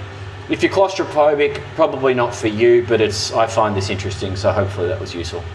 So Eric, we're in the aft lazarette space. There's heaps to talk about here. It's worth first pointing out these are actual watertight bulkheads. So correct. Any of the systems, I've literally just spent the last 15 minutes crawling through this entire space. I notice all the systems, it's a real watertight bulkhead, real watertight door, as are the other watertight bulkheads forward, including the crash bulkhead. We got an isolated or a separate firebuoy system for this space compared to the engine room, which was so this area, the engine room, and then the forward machinery with all the batteries and everything. You have 3 independent systems. Yes. That are all alarming or showing status up in the pilot house. Exactly. So we don't have standing headroom, so that is what it is. I think you would ruin the looks of the boat if you did. Yes. So I'm okay with that. This is our secondary genset, or our backup genset. This is 20 kW. Exactly, because the 30 kW, I can see the intakes and exhausts all happening in this area, and they're all clearly marked on both port and starboard. So here is our Northern Lights genset. Intake and exhaust heading out on port side, and you can also see all the deck drains, and you can close them all off. I'll try and position myself so you guys can see. But these are the chillers, is my understanding. Those are both the chillers, yes. Yeah, so basically if you switch on the AC in just one cabin, you're going to fire up one chiller, and then if we load up the whole boat... and progressively this will come on as demand increases, yes. Exactly, so that's interesting. And again, I've been learning about this boiler heating system, but here it is. So Cabola boiler return manifold and supply manifold. And I now can quite clearly see the heavily insulated lines. If you just look in the corner, that actually feeds forward and aft, and that's what we've been talking about. And that's the physical boiler there, the correct. Cabola 45, the Eco line, and yes. that's what heats up that water source and distributes it through these manifolds here. So that's diesel. That's diesel, and it's fired up the mixture of glycol or whatever the formula is of the coolant or the... Yep. Yeah. And I see, we'll get to it, there is a, I guess you would call it a supply tank to take excess... An expansion tank, and it's just kind of a reservoir to keep that further quantity of that hot water, cold water in that system, yes. Yep, so to keep it efficient. So that's interesting. We'll get there when we do. This is just storage here, had a lot of stuff. The boat is sort of 95% commissioned, so we're still got a few bits and pieces around. I was looking at the rudder stocks. I'm a sailor. I pay attention to all those Instagram reels of people on sailboats losing their rudders. So I look at rudder stocks. Sure. And I've actually had rudder issues in the past. This is built like the brick shit house. And then if you look underneath the water line, we've actually got multiple points of contact. So 1, 2, and a third one down below the water line. Yes. So this is not going anywhere. You could ground this boat. You can ground it, all the steering gear, all the running gear is protected, and first thing that's going to hit is fiberglass, not your steering gear or your running gear. Exactly. So no killer whale dramas, no grounding dramas. It's totally protected. As we've discovered, trialing the boat, the steering is actually looks super direct. Like the turning circle is surprised me. Yeah, the big giant barn door rudders on this boat, and the rudder authority on this thing is amazing. And you're running on a single engine and turning into that single engine, it still whips right around. Yeah. I was expecting more resistance considering we've got a keel. Yep. But it's something to do with the extra rudder is giving us a better turning circle. Full displacement boats, big giant steering gear, and yeah, you've got complete control of this boat even at low speeds or on a single engine. Now, the rudder itself, whilst it's fiberglass on the outside, it has a steel insert. It's a steel, form in there, then a sandwich, fiberglass surround on it. Yeah. So it's structure all the way from the top of the rudder post all the way down to the bottom of the rudder blade there. Yeah. Okay. Interesting. Now, the next thing is, if you guys can see, we've got autopilot 1, 2, and the high pro power unit. So it's essentially a triple redundancy for steering. So each one is on its own separate system. So if you lost, if you lost hydraulics or lost a pump, you could just switch it off and then rely on the other one. So there's 3 different steering systems on the boat. Yeah. A fourth if you include that manual tiller. Correct. Let's just point that out. So I mean, you're having a bad day if you've got to use this thing. But this goes onto the rudder stock, which is just here on the starboard tiller, guys. And then you can see the tiller arm in storage just here. And you would actually need to manually rig up a pulley system, but triple redundancy steering, I don't think you're going to be resorting to that. You would be having a bad day if you've got to use that, but it's there. I guess I would prefer to have it if I didn't. And our actual hydraulic pumps, it's centrally mounted. This is them in this location down here. There's 2 of those big AccuSteer, continuous commercial pumps back there, and those are used as the autopilots. Yeah. And then there's that high pro steering system, which is right in front of me here or after me. Yeah. So if any one of these 3 pumps failed, you still have 2 more backups. Yeah. So 3 complete steering systems on this boat to get the boat home. But you also have 2 independent autopilot head units up in the cockpit, Exactly. up at the bridge. Yes. So that's important too, because if you lost These from the autopilots electronic are side. completely separate. They're not communicating with each other. They're Yeah. independent of each other and can be used. Awesome. Now, if you trace this line back, this is actually the bleed air for the stern thruster. I'll crawl back there and point it out for you guys. So if you, I've had this problem before, when you stick a boat back in the water, or sometimes if it's just been rough seas, you get pockets of air in these tunnel thruster systems just here. And if you've ever run a thruster when there's air introduced into the tunnel, you'll actually hear the blades spinning faster because they're like kind of cavitating and it just doesn't work. So this system allows us just to pop this open and the air will rise and it'll literally just, the hose itself is above the waterline, so it just lets the air out. Then you close it and then you've got a clean thrust. Very useful. I can see our through hole fittings for the underwater lights, just back aft. This is the insulated line that we were talking about for the boiler and the chillers before. I've forgotten what this is. It's an isolation transformer for incoming shore power. Oh, right. Yeah. Okay, so does that allow us to play in Europe and America? Is that what that's doing? Or it's just...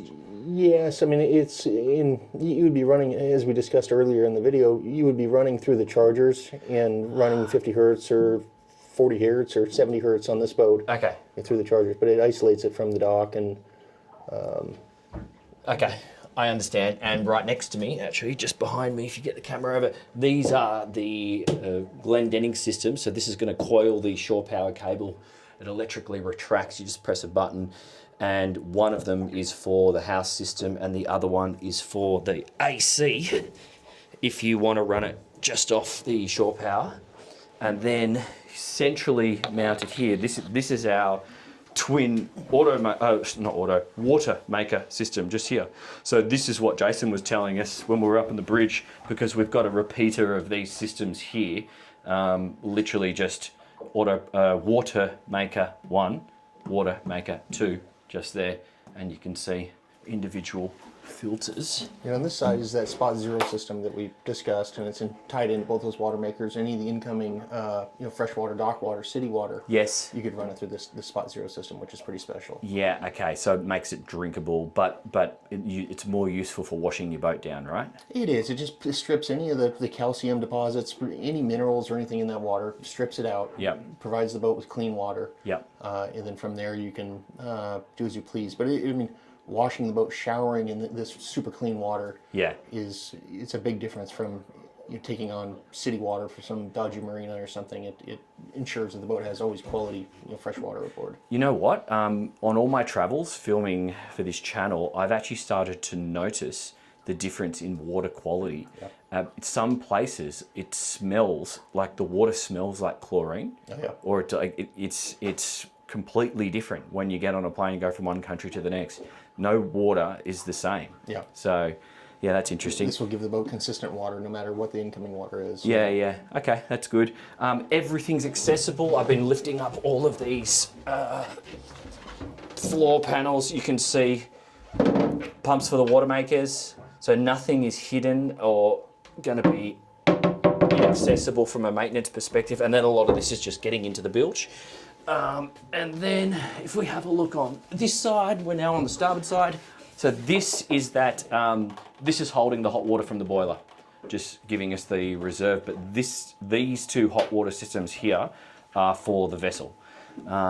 Do I have a capacity? I mean, they're pretty big. They're 30 some odd gallons. It's all for the domestic water. Yep. The boiler also runs a loop through there. So if you have the boiler running, you have unlimited domestic water. Yep. And then there's 2 electric elements, one high element, one low element. So you can superheat the water on the high elements, or you can slowly heat it on the smaller electrical elements. So the reason via the boiler we have unlimited hot water is to fill the hot tub. That's important.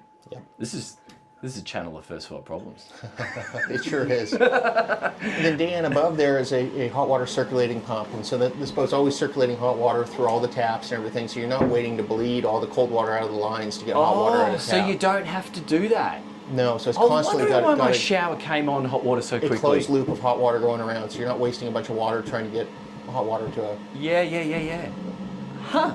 That's interesting, because I'm all the way, my cabin's all the way forward. 30 feet away from here, and I've had multiple showers now, and the hot water comes on straight away. Yeah. I didn't understand that. Okay. And then behind us, you can hear that boiler just fired up. Yeah. Running. So it's just reached its thermostat point.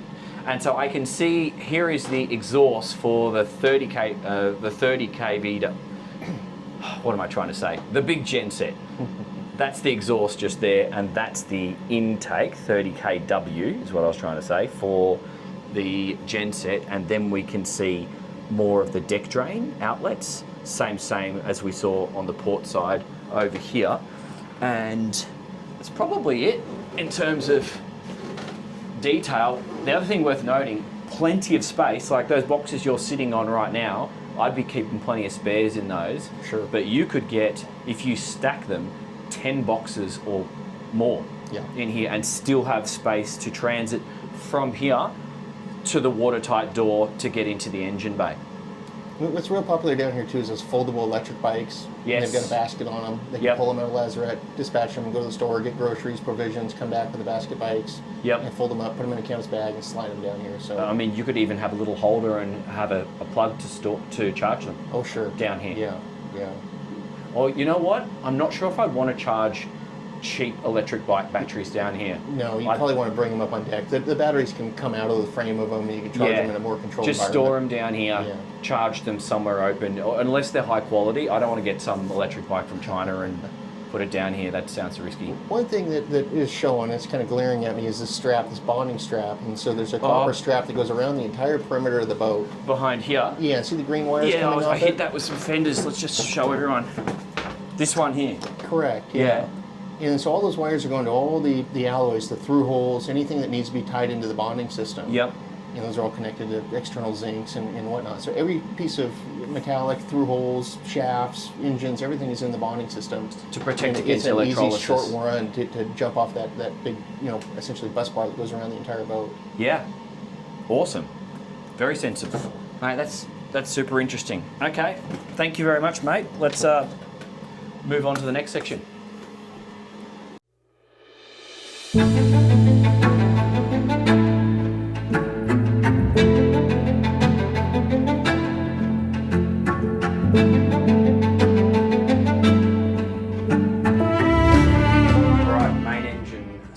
We've stowed the tenders. Jason and Eric, can you guys take us through? All right, so we start up the main engines. We've got 2 main engines to start up today. So there's a bit of a safety feature built into the engines. You just can't turn the key. So we'll turn the key. You'll see the screen light up. We have to come down to the control panel here, push this power commander button. which kind of senses now that, hey, something's gonna happen. So we'll push that once. Now you see the green lights come on, flash in here, and they go to solid. Now we can start. And then we'll just kind of watch the oil pressure come up, obviously very, very important. And then, you know, the temperatures will start to rise. And now for the starboard engine, same thing. Now it auto senses now since one engine is already on, so we don't have to push the button again. And what we're gonna do is we're gonna go into sync 3 over here, and that just is gonna bring up the RPMs just a little bit, so we're gonna use the hydraulics. Yep. We're gonna enable the hydraulic pump so we can pull up the anchor windlass just now. Let's do that. Okay, so put this a little bit higher. Now we'll see that it should go up to about 850, I think is what we should be getting at. Yep. And we're gonna go over to the ABT control panel here, and we're gonna go to pumps. And then we're gonna go on the port pump. We're going to turn the star system off right now. So we're on the port engine pump. You know what? We'll go both, because that way if we have an emergency and one engine knocks down, we'll still have one engine with one pump running. Okay, so we'll go back to home. And now we've got hydraulics working on those, and we'll just double check it. We can test our. So that's our bow thruster, port and starboard. And now we'll do our stern thruster, port and starboard. Yep, okay, so we have hydraulic power, which is great. Now we're going to put the anchor wash on and get ready to haul the chain. Okay.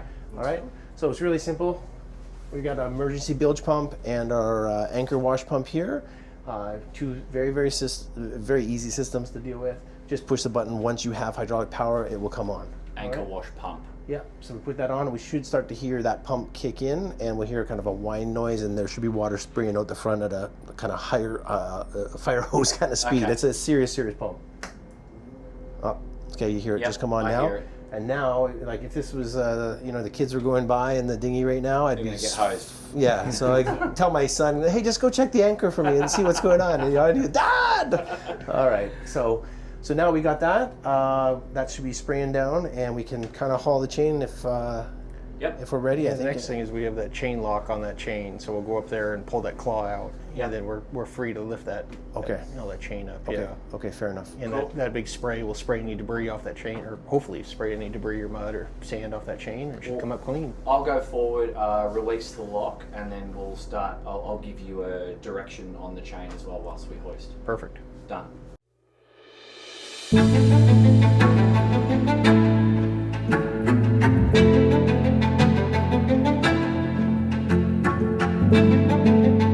Okay, so first job is to release this safety. So I'm guessing I need to use the foot pedals. Okay, 2 foot pedals down, up, safety in that direction. So let's just take some pressure off it. There we go. Now I'm going to take the pin out, put it down. Okay, we can see the hose is blowing. I'm going to clear my feet away, give the boys the thumbs up. Thumbs up. And now I'm going to basically keep an eye on the chain. There we go. And I'm going to get myself up here. Now I'm giving the boys the direction of the chain by moving my arm. The wind's pushing us down a little bit, so using the thrusters and the motor, they can start to maneuver the angle of the bow to a position where we've got the chain. Here we go, the bow's coming around.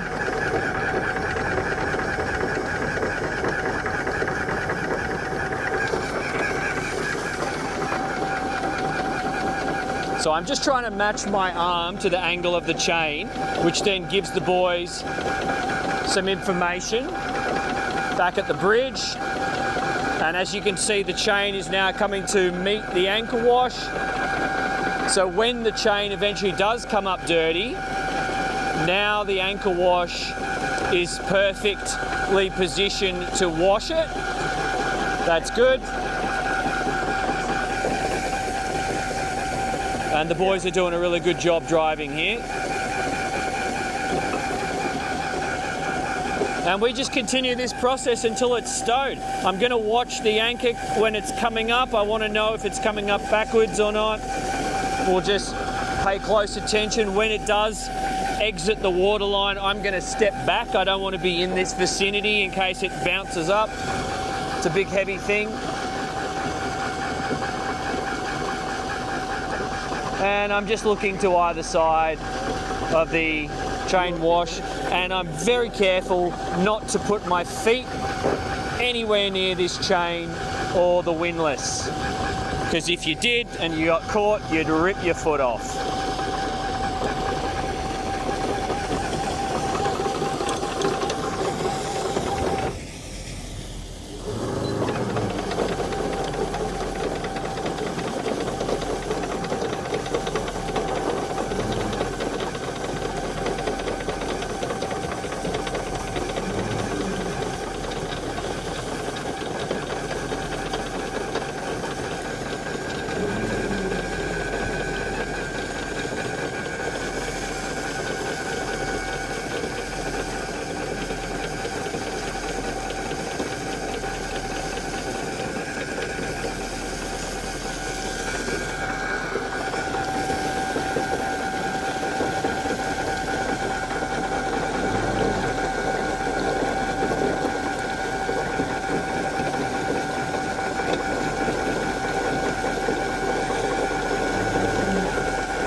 I'm just giving him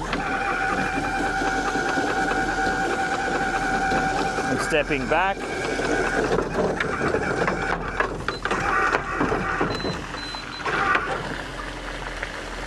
Okay. Now I can get this lock back on. There's a little pin here. You need to mate this up in the right position, otherwise it won't go through. And then you got to find the correct end. It was a little bit fiddly when I did it last time.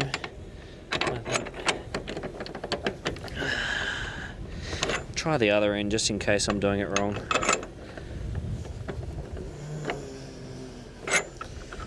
Ah, that's why. See what I've done wrong? I'm supposed to meet that up as well. So it should be standing up. Okay, operator error. There we go. That's much better. Okay, so now with that in that position, I can just take a little bit of pressure off the windlass, like so. Okay. Happy days. Let's go boating.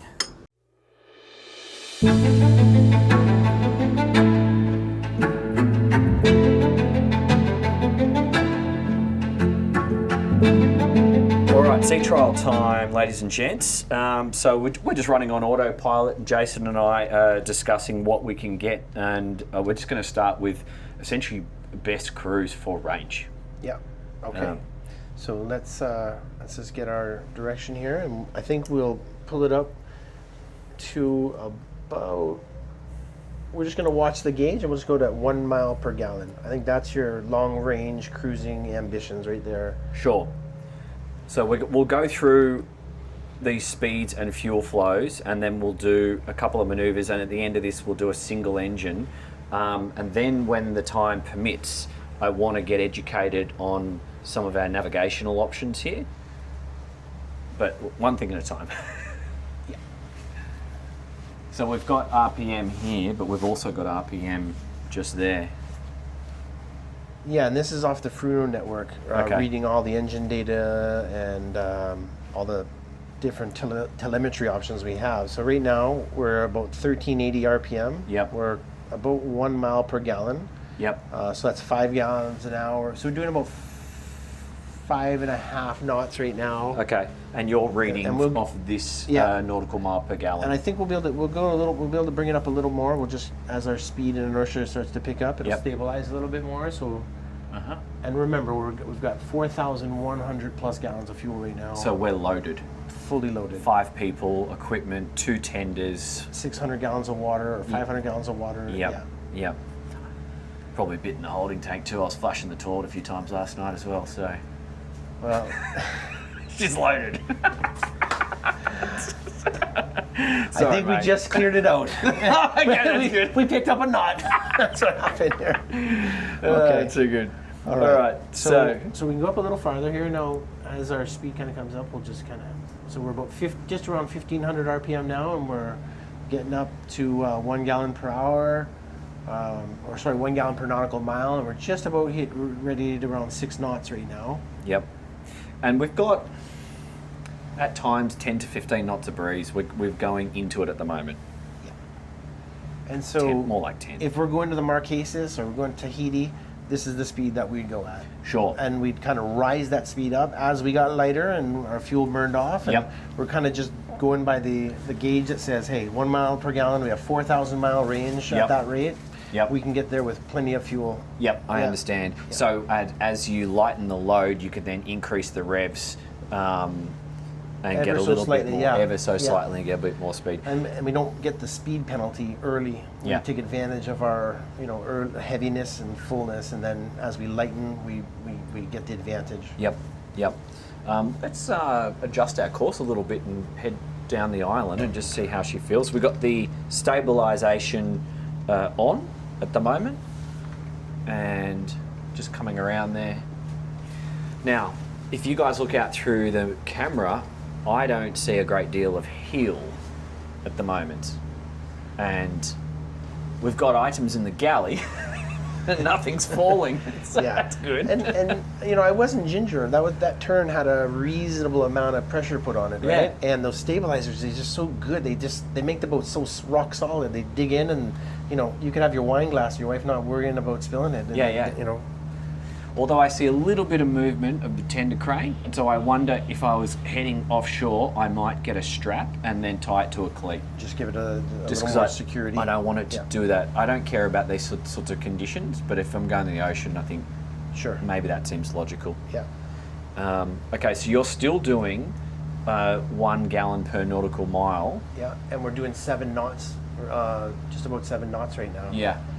And so that's good speed. I mean, for 3,000 miles to get to the Marquesas, you're talking 17 days or 15 days at 7 knots, 7.5 knots. Noise levels minimal from up here. It's just a slight hum of the motors.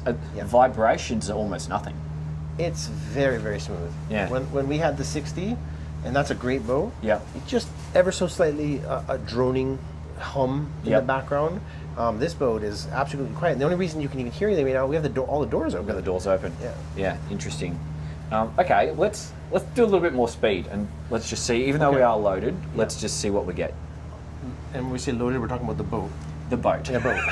just for clarity. I don't even drink. There you go.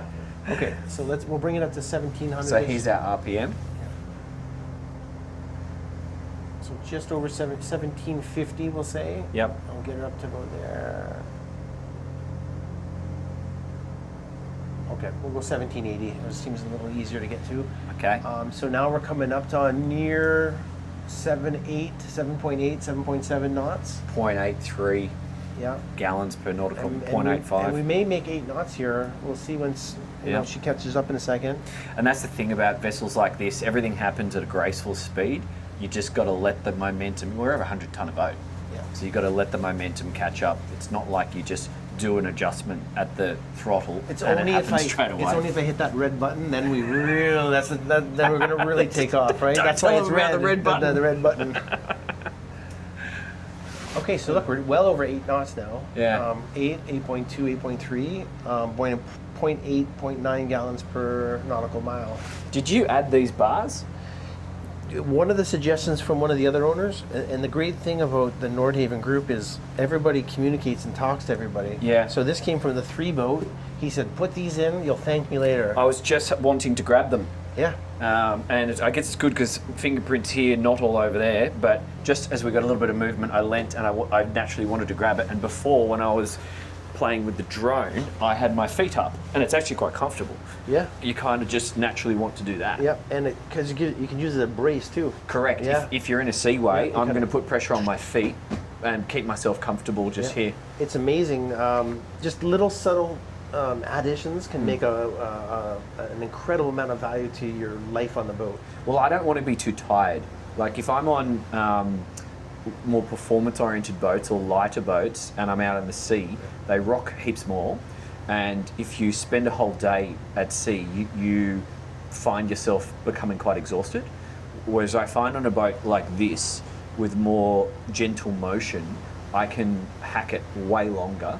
And compared to sailing, like when I've done offshore sailing trips, you know, I could handle this boat for weeks, whereas after a week of sailing, I'm pretty exhausted because it's the momentum, the lack of protection, and the lack of options. Like we've got temperature options, we've got seats. You don't have that at sailboat. These things are incredibly comfortable. Yeah. You know, I don't know how, I'm 53.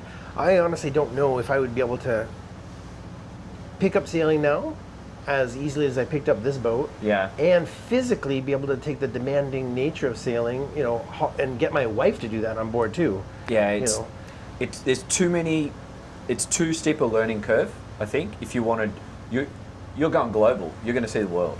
So that doesn't, the learning curve to pick up all the sailing and still run your business in your virtual office out back there, that's a lot to do.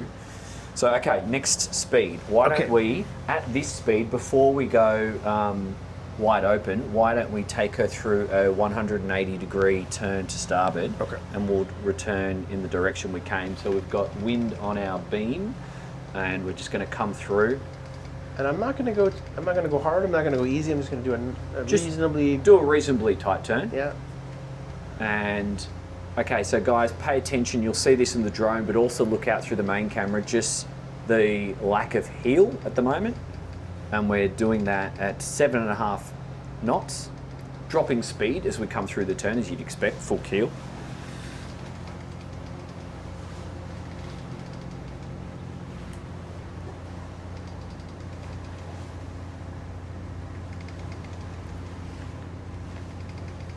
And if you are driving this or operating this boat without the autopilot, if you're steering it manually, there are quite a few turns from lock to lock, but I believe you can change the setting. So I think it's kind of, is that correct, Jason? It's a user setting?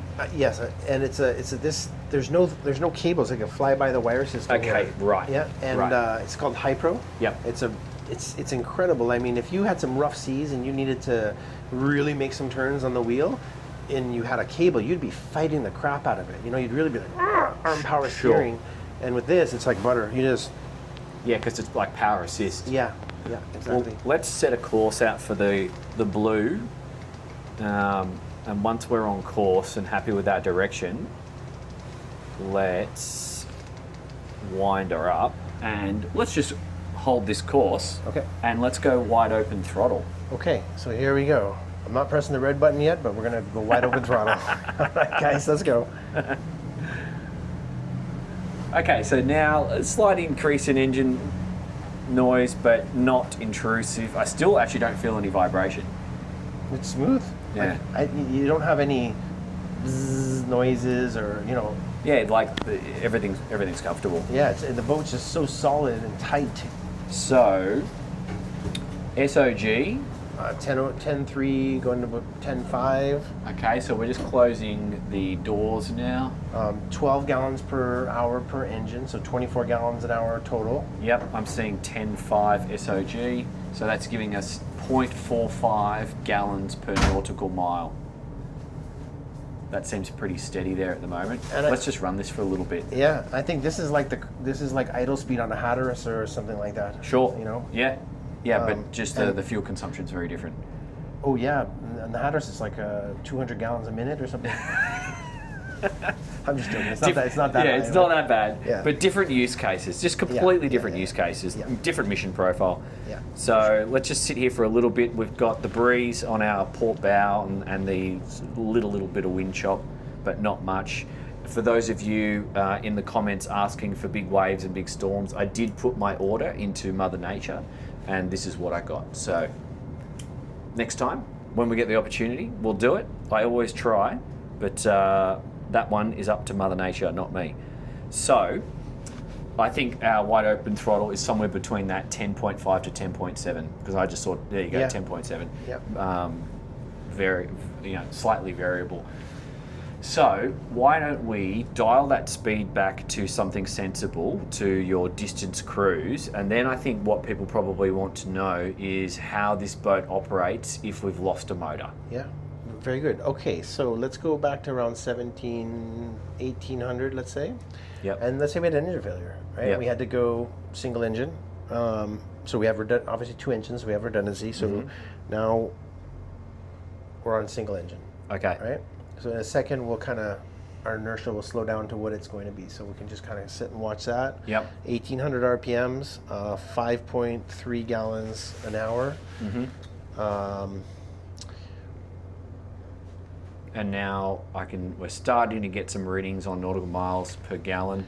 Yeah. But we've still got a bit of momentum, I would say, at the moment. Yeah. 200 ton, 200. 100 tons. 100 tons. Over 100 tons. Takes a little time to stop the big girl. Yeah, she's yeah. Got some What's inertia. all these American pounds, tons? I forget all the American I pounds. think it's 2,200 pounds is a ton. I believe that's what it is. Something Okay. in there. So 220,000 pounds. Okay. Yeah. All right. So now I'm seeing 7 knots SOG. We have the wind somewhat on our bow, but why don't we go downwind and then go upwind? So I think if we turn 90 degrees to starboard and go with the wind, and then let's feel that out. I'm still seeing around about 7 knots, and we're at 1800 RPM, turning downwind. We've got the wind on our port beam at the moment, and we'll just run downwind for a little bit. No rush. And we're still burning better than 1.1 right now. Now, would there be any difference doing single engine, port engine versus starboard engine? I Okay, have no so idea. let's do that, because we do have the hydraulic pump on the other engine. So let's just switch it up, and Okay. we'll go with the engine with the hydraulic pump. So there's a hydraulic pump on each engine. Yes. And we're going to go onto the engine that has the hydraulic pump running now. Okay, let's Yep. do it. See what Okay. happens. Okay, so I'm going to bring that to the same 1800 RPM. Yep. Yep. Okay. All right, let me get that going.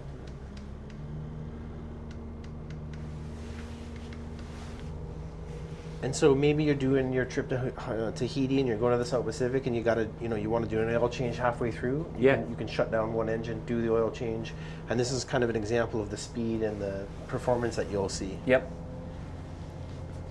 Okay, 1750 almost. I feel a slight vibration running on one motor.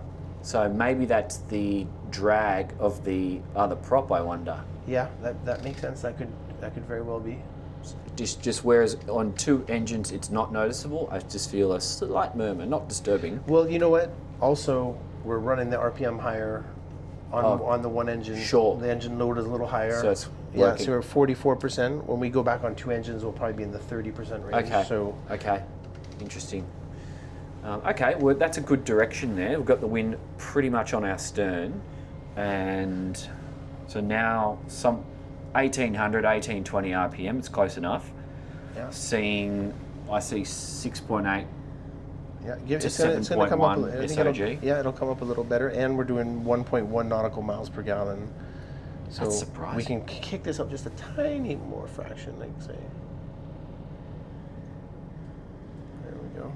So we've got more load, but we are pretty much achieving the same fuel economy on one motor. Yeah. And we have 7. Okay, I saw 7.3 then. Yeah, and so this one's reporting 6.3 gallons an hour. Yep. So it's a little bit better. So we can still get squeeze a little more speed out of it. Okay. And so, given this one was running the hydraulics, this engine, starboard engine. Correct. I didn't see the engine load when we were running on port. We're almost at 48% load. Did you happen to see it when we were running on port? it was in the 45 range or somewhere like that. So a little bit more load. Okay. And then that's because the pump is on this one Okay. as well. So Why don't we turn the boat, and it's probably going to be wiser to switch back to port engine if we want to turn to starboard, or you could just turn to port. yeah, we'll just use the wheel and we'll just do it. Yep. We'll clear, and then we'll go into the wind, and we'll see if that makes any difference maintaining. And we have really good steerage. Yeah, well, and look, obviously it's going to go better with the outboard engine in gear because we're turning to port. I assume it's going to be a little bit harder to turn to starboard with the starboard engine only in gear. However, big keel like this is going to be, I wonder what sort of effect that's going to have. I don't know. Yeah, we can do a starboard turn later on on this engine, just see if there's any difference. Okay. But I think these rudders are just so big, they bite. Yes. You know, you're on rails almost with these things. Yeah. Okay. All right, we're pretty much coming into the wind now. So you can straighten her up there. And now, speed-wise, okay, we've burnt a bit of speed coming through the turn there, so we're currently at 4.7 knots and climbing. We're just 4.9 into the wind. Now we're in 5 knots and climbing. I saw 5.5.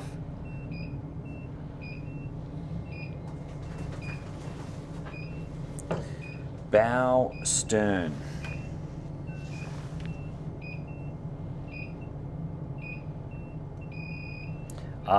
Do they want hydraulics because we're running? It's just seeing the difference in RPM between the two engines. There's an RPM sensor on the shaft. Yes. And so it's just saying, hey, wait a second, we got something going on there. Okay, so but it's telling us we may not have the hydraulics if we wanted to use the thrusters because we're just running on one engine. Yeah, it's right now. It's saying both those engines should be in similar RPM. Yes. And we're detecting one's down at idle, one's up at RPM. Yep. Okay. All right. That's okay. So let's see, our speed came up to just over 6.1 6.1 to 6.5. Yep, going into the wind. So we've lost half a knot. Yeah, and give it a couple more seconds here. I think it'll, we'll see what happens here. 6.6, I guess.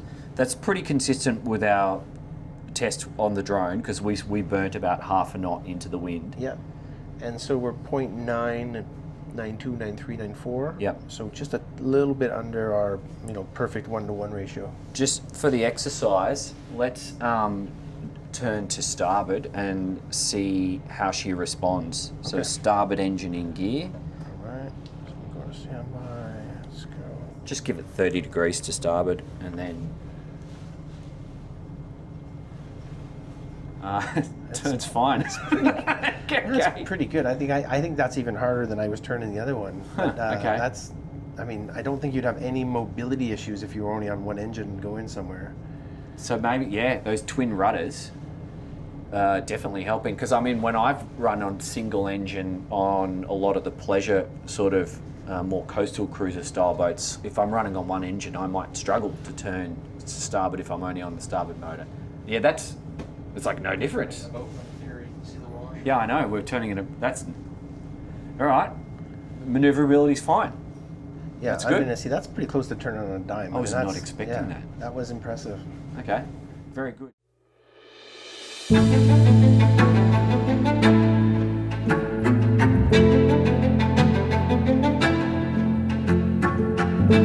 Jason and I are going to go through essentially all the equipment, the navigational equipment and everything else here at the helm, and I'd like to understand from you essentially what direction you chose to go and why, as much as possible. Yep.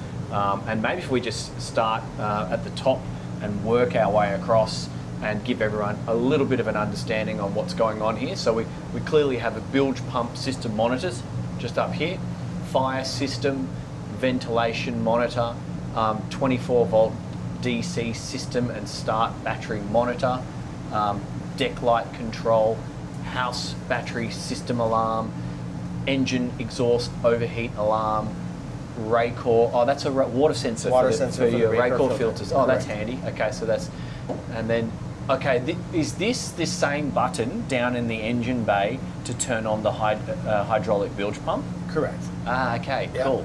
And that's your anchor wash pump, which is the big one up forward. Navigation lights, that's pretty self-explanatory. Yeah.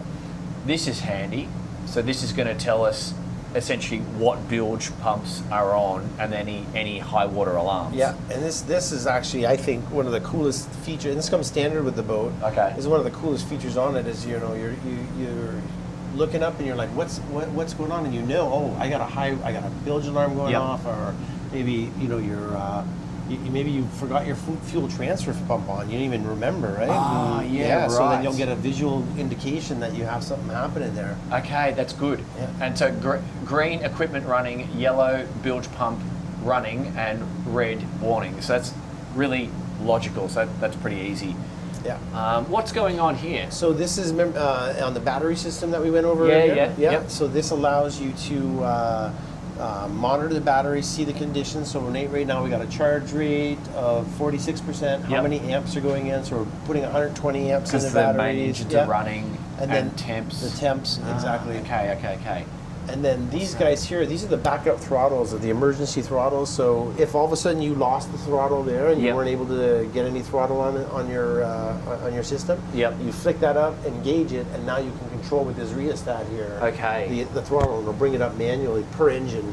Ah, interesting. What about those second set of throttles down in the engine bay? Right. Would that also be another backup? I would say yes, but I think that's really more if you want to do an oil change, Yeah. you want to bring your engine up to temp instead Understood. of running up to here, Yeah. doing everything, bringing it down. It just makes it a more convenient option, I think. Understood. Yeah. This is clearly the John Deere operation engages for starboard engine, and then we've got port. What do we have on the center line? So you got depth, SOG. So this is we use the same systems on the sailboats. Yeah, exactly. Just these are repeaters of information Critical off the bus. information. Yeah, Yep. exactly. Easy. And then if we make our way across black water system, and so you're in the process of calibrating a lot of these tanks just to get a clear understanding of more exacting measurements, aren't you? Yeah, exactly. So remember, every tank has kind of got some funny, odd shapes. Yes. So they know the theoretical maximum when what it is. Yeah. And so what we did is we put these plates here to identify like how many gallons is 60%, how Yep. many gallons is 45%. Yep. So I knew exactly how many gallons I have on board, and we measured it with a hose and a Yep. garden hose and a little meter. So it's all calibrated, and then this little plaque was made additional to that. Okay, that's smart. And all the tanks on this boat are essentially integral. They're fiberglass built-in tanks. Correct. So they're not aren't going to rust out. They're not going Correct. to corrode over time. Yeah. And they all have big inspection hatches. I don't know if you're able to see those, but We filmed it. Yeah, they're so- like manholes. Yeah, and I mean they're in a big manhole. Yeah, I mean, yeah. it's not like a little small thing that you got to send a little skinny guy into. Yeah. A normal human being can get into it. And then clean the thing out. Yeah, exactly. Okay, awesome. So black, grey, water, fuel, day tanks. That's Yeah. all pretty self-explanatory. AIS, okay, so you can turn it on silent mode if you want to go be sneaky and run through the Strait of Hormuz or something. Well, after your video, we're going to have to start turning this off. People are going to be following us around there, you That's know. right, So okay, nah, I'm okay. just joking. Yeah, but, you get that option, keep capacity. Okay, very good. So what do we have here? Ferrudo displays. So our navigate, compass, our satellite feed, Yep. and our AIS here. AIS. Yeah, so Okay. we get all that. This is our commercial radar here. Yep. This thing is, I think it's 96-mile range. Oh, right. Right. So I think I saw 2 radars. correct. There is. There's a secondary radar we have tied into a separate. So Okay. this is actually a totally independent radar. Okay. So like the other systems can go down, and we can still keep the radar going. And is this screen solely dedicated to radar, or is it a multifunctional It is. display? I do have another computer on there, so I can kind of switch over to an emergency backup computer that I've got on. Okay. Just in case. And is your computer rack? Did I see that down here? Let's take a look at that. Let me just get this out of the way. That's about all she goes. So we've got a really, really good networking system here. We've got a full proper rack in there. Okay. Unify backbone equipment, which is one of the best switch companies right now. Okay. Our Meritron system, our industrial grade, that orange computer PC right there. That's Yeah. like an industrial grade PC. Just really, really good. And then some of the amps for the Sono system and a UPS as well. So this is the brains that's feeding our multiple displays, and then within this one you've got multiple backups. Correct, yeah. Mounted down Yeah, here. most of these screens actually have secondary functions, so you can do 2 or 3 things at once on this system. Can we actually talk about some explanations of what you can do? Yep. And then later on we'll touch on the AI system that you're building to improve this. Sure. Yep. So we've got the Maritron system in here. So the Maritron system is a ship's monitoring system. Yep. So they've got sensors around. In this case, we have the fuel tanks. So we've calibrated these 4 fuel tanks have all been calibrated. You're deliberately running the day tank down because you want to calibrate it. Because we got to calibrate it next, exactly. So we're Yeah. trying to get that down. That's why you see it in red. Yeah. So it's kind of a close approximation, but this system is actually super awesome because at any one glance you can be like, oh, I know exactly how much fuel I got, or I want to go transfer over 20 gallons of fuel Yep. on our fuel transfer system, which maybe you covered there in Yes. another video. Yeah, we've been down. It's got a little gauge on it, so I can say, oh, I can just watch the timer and say there's 20 gallons. Okay, stop it. I've transferred 20 gallons over to this tank, and Yep. maybe balance out the boat that way if I need to, Yep. etc. We've also tied some really cool stuff in here because I said, you know what? There's going to be times I'm going to be away from the boat, Yep. and I'm going to say, I want to see if the bilges are running, right? So I can now say, well, why are the bilges running? If I'm out on the boat and these bilges are pumping water off the boat, Yep. where's the water coming from? Sure. Right? So these should register all of 0 most times. Yep. And I can say, okay, I know why this one has got 1 because we were cleaning up today and some water went in the bilge. Yep. So I can say, okay, let's reset that back to 0. Actually, we do it with the mouse, but that'll reset back to 0. Yep. And then I can say, I left the boat, everything was at 0. Yep. So if it goes beyond 0, send me an email saying, hey, Jason, you might want to look at this. Oh, so it will email you. Yeah. Ah. Very proactive in that sense. And then we just tied some other systems in this. We did our engines here to get our critical engine data. Yep.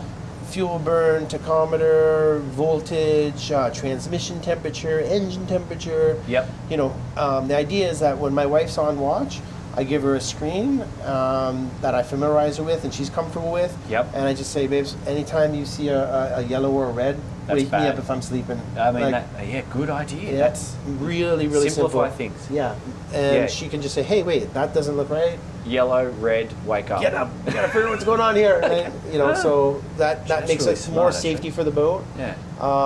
We added in some temperature gauges, so we Yep. have the engine room temperature, the forward machinery space. That's where the batteries are located. Uh-huh. We also decided to measure the bus bar, so all the electricity on the boat going through the bus bar. Yep. To see that if there's any potential overheating issues with, because this is a very high consumption boat for electricity and Exactly. amperage and that. Yeah. So thankfully, we've never had that thing go over 90 degrees, Huh. and like 140 is kind of the threshold. But you've got air extraction and AC down in the battery compartment, I saw. Yeah, and we're not even using we're using air extraction, but we're not using the AC right Yeah. now. I guess when we get down Maybe into in the tropics. Tropics, yeah. Yeah. And then the Yeah. shaft temperatures, right? Very important. Make sure the shafts good. aren't overheating. Yeah, of course. Yeah.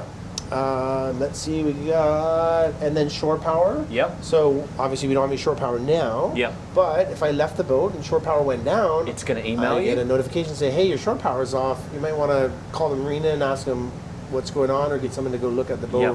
I love the Yeah. display because it's so simple. Yeah, There's no distractions. correct. It's just, you see what do you want to see, that kind of window of that data, and it's very Yep. clean. Yep. Absolutely. That's awesome. And let's see, and then my water pumps. Okay. So if I'm away from the boat and I see all of a sudden the water pumps are cycling a lot, Yep. I was like, well, what's going on there? Do we have a leak going on, or Yep. is somebody on the boat taking a shower, or that just gives us more things to look at. Okay, so that AI system that you're building Yep. for the servicing, is it going to talk to this and understand the usage and then tell you when parts need changing? Right. So I'm building an agent as like a personal assistant, essentially. That's going to even be better than this and say, okay, you know what? That's not really that important, but oh wait, that is way out of the ordinary, because now this kind of is real-time data. Yep. And the agent will be tracking that data over time. So let's say it starts to notice the temperature of the engine going up. Yep. But it's slow.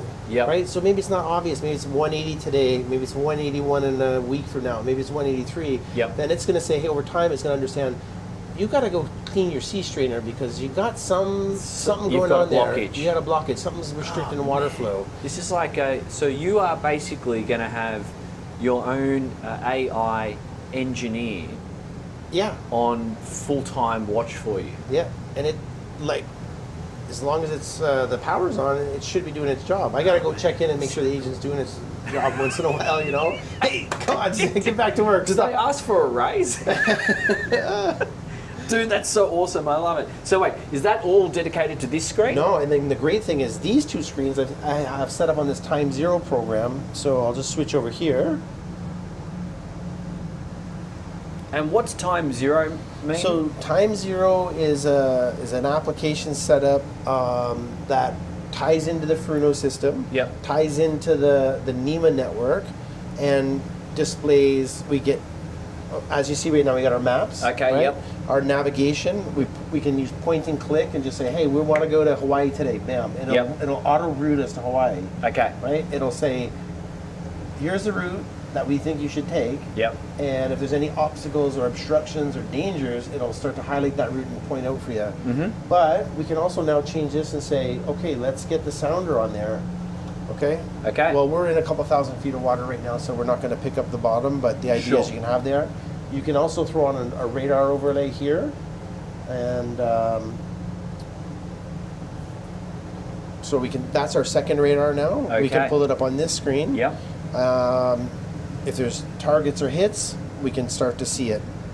Fantastic. Yeah. And I love these big screens because I drive a lot in canals and I like to, and I'm in foreign countries, I like to have the close in to see where I'm supposed to be, but then I like to have the far out picture as well to Yeah. see where I'm going. Yeah.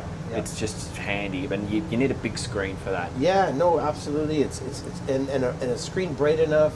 Thankfully, this pallet house is so well done. Yeah, that there's no reflections coming you in don't here. get any hard sun. Even Yeah. if the sun was rising right here, I don't feel like I would have to be like, oh, I can't see the screens coming No, in. you can definitely see. Yeah. That's awesome. So, okay, anything else that we haven't discussed on these And quad then, displays? and then this is our Fruno. This is the latest generation Fruno brain, the black box system, the TZT-BX. This thing has got some cool features. So we put in a 3D sonar. So I don't know if you ever heard of bathymetric charting before. So it's Explain. basically 3D mapping the bottom of the ocean. Okay. Right? Yep. So and 3D fishing basically. Yep. So we can throw this 3D sonar on over here. We got our boat. So you can be a treasure hunter. Yeah, and now we're just looking around, and every time it picks up one of those targets, Yep. that's a fish, That's awesome. right? And if we were picking up the bottom right now, it would totally show you the bottom of the ocean. It would gives show you you the crevices structure. and the structures, and yeah, and that is like I think very very amazing. Look, I would appreciate that coming into a new bay or some of these uncharted places up in Indo. And if I'm coming in, I'll scan the bay with this, then I'll Correct. decide where to anchor. And I'll be honest with you, with the Stabbycraft, what my original intention was to do is put the same system in there, have my son run out, check the bay, Yep. come back, it would upload all that to the cloud, then it would download it to here, and I would, before I even entered the bay, I had to know exactly where we're going, what the bottom looks like, what to avoid. If you're coming into an atoll and you've got bommies on the approach, like, because you can't see anything. I mean, we're nice and high here and that helps, Yeah. but that'd be super useful. Yeah. Send the Stabby forward, give you an understanding of what's going on. Yeah. You'll know where the bommies are, and then you can plot your way Yeah, in. and say, okay, that's where we're going to anchor. We got good depth all around us, and, Yeah. and without kind of doing it under the last minute. You get there, and oh crap, I didn't see that, and I don't want to have 100 tons and then like I'm not exactly sure what way I can back out of here. yeah, exactly. So that's the future. So next time we get a video down in the South Pacific, we'll be able to introduce you to that. Love it. I want to see that. Okay, what else have we not covered? Obviously our throttles, we've already covered that. You've got your dual autopilot that's completely independent. Yeah. And it's actually triple back up with the steering. Correct. So we can steer the boat multiple ways. We can steer the boat with the engines, Yes. as you did earlier today. Yes. We can steer the boat with the steering steering wheel. We can steer the boat with either of the 2 autopilots. Which are completely independent.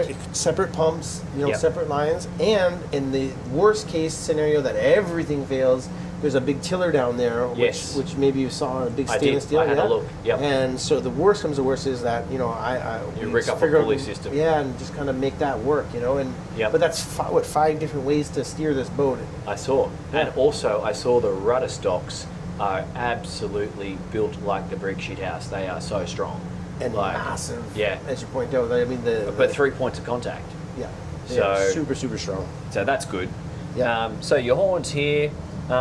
What's going? Oh, okay. Active station, oil pressure, oil temp, shaft brake. Okay, so Yeah. more So twin disc, yeah. information. Twin disc are Oh, dual chain counters. Chain counters. Yep. Because So we have an electric windlass and a hydraulic windlass. yeah. What's the? I guess if you lost hydraulics, then it's the backup. Yeah. Yeah. Or let's say we Makes sense. had the hydraulic anchor out, Yeah. and that failed for whatever reason. We could always rig up to use the electric to bring it up, Yeah. and then we can get out of Ah, wherever we're going. That's a Yeah. good point. Yeah. Okay, love it. Redundancy. Okay, this is our stabilisation at rest Yeah. and underway. It's the best feature one of the best features on the boat. Yeah, I know, I wouldn't right? get my wife on the boat if it wasn't for stabilization. Yeah, I think a lot of blokes have been in that same position.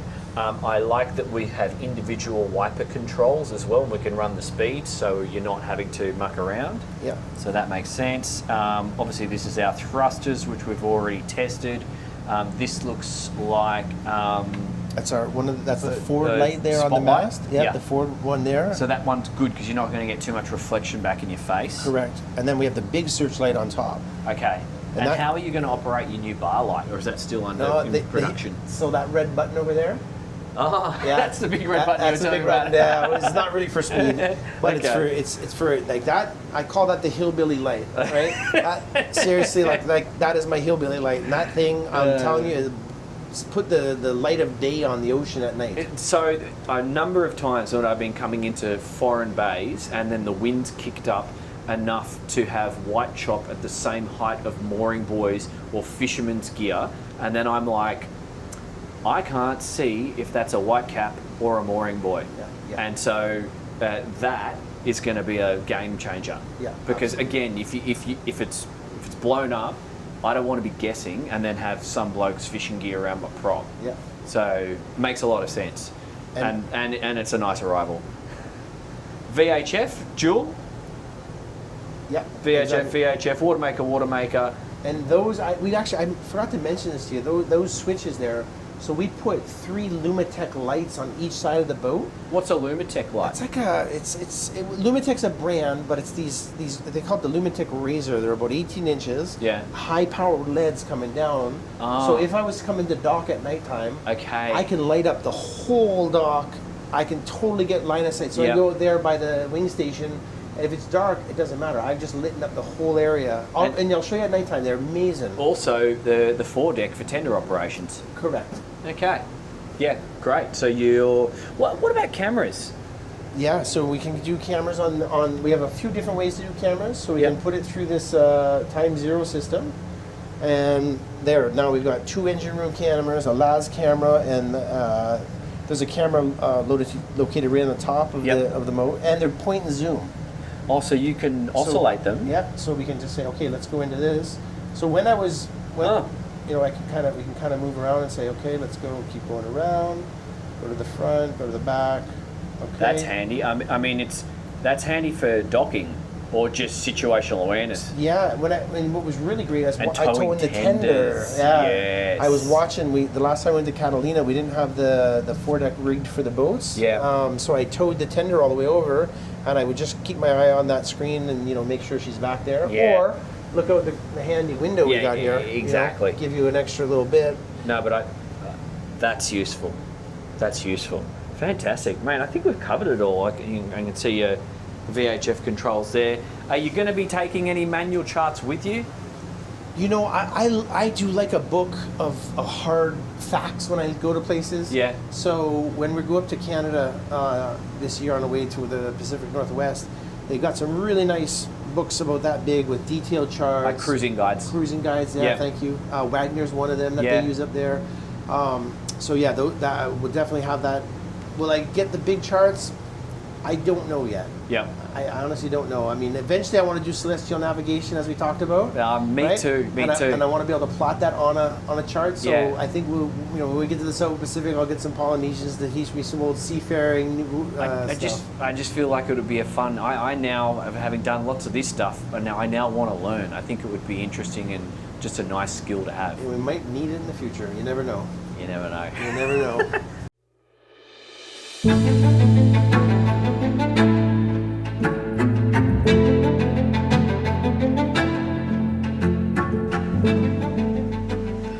All right, guys, I've just learnt a lot about the slow speed maneuverability or close quarters maneuverability, so I'm literally just going to show you. This is actually really cool. We've got a couple of seals sunbaking just off to starboard.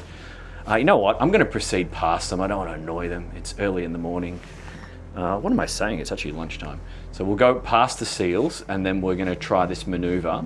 I'm steering manually at the moment. We have multiple autopilots to steer from. Just to let you know, there is adjustment available. This is fully fly-by-wire system, so you're going to see me doing a lot of turns. That is actually, you can have a lot less turns, is what I'm saying. So if you see me doing a lot, it's not necessary. It can be adjusted, and I think this boat will be. I'm just watching the seal on starboard now. And then I'm actually going to stop the boat. I'm going to do full lock to, actually I'll do to port. That's what I'll do. No seals to port. I'm going to stop the boat, full lock to port, and then I want you to, because I thought with such a deep keel as we've seen, I've been crawling through the bilge, I thought that would provide a fair amount of resistance. I've got stabilisation on at the moment. We are now exposed to a little bit of swell. And what I'm going to do, now that we're stopped, Stabilizers are off, okay. Oh, they're on for, okay, you're right.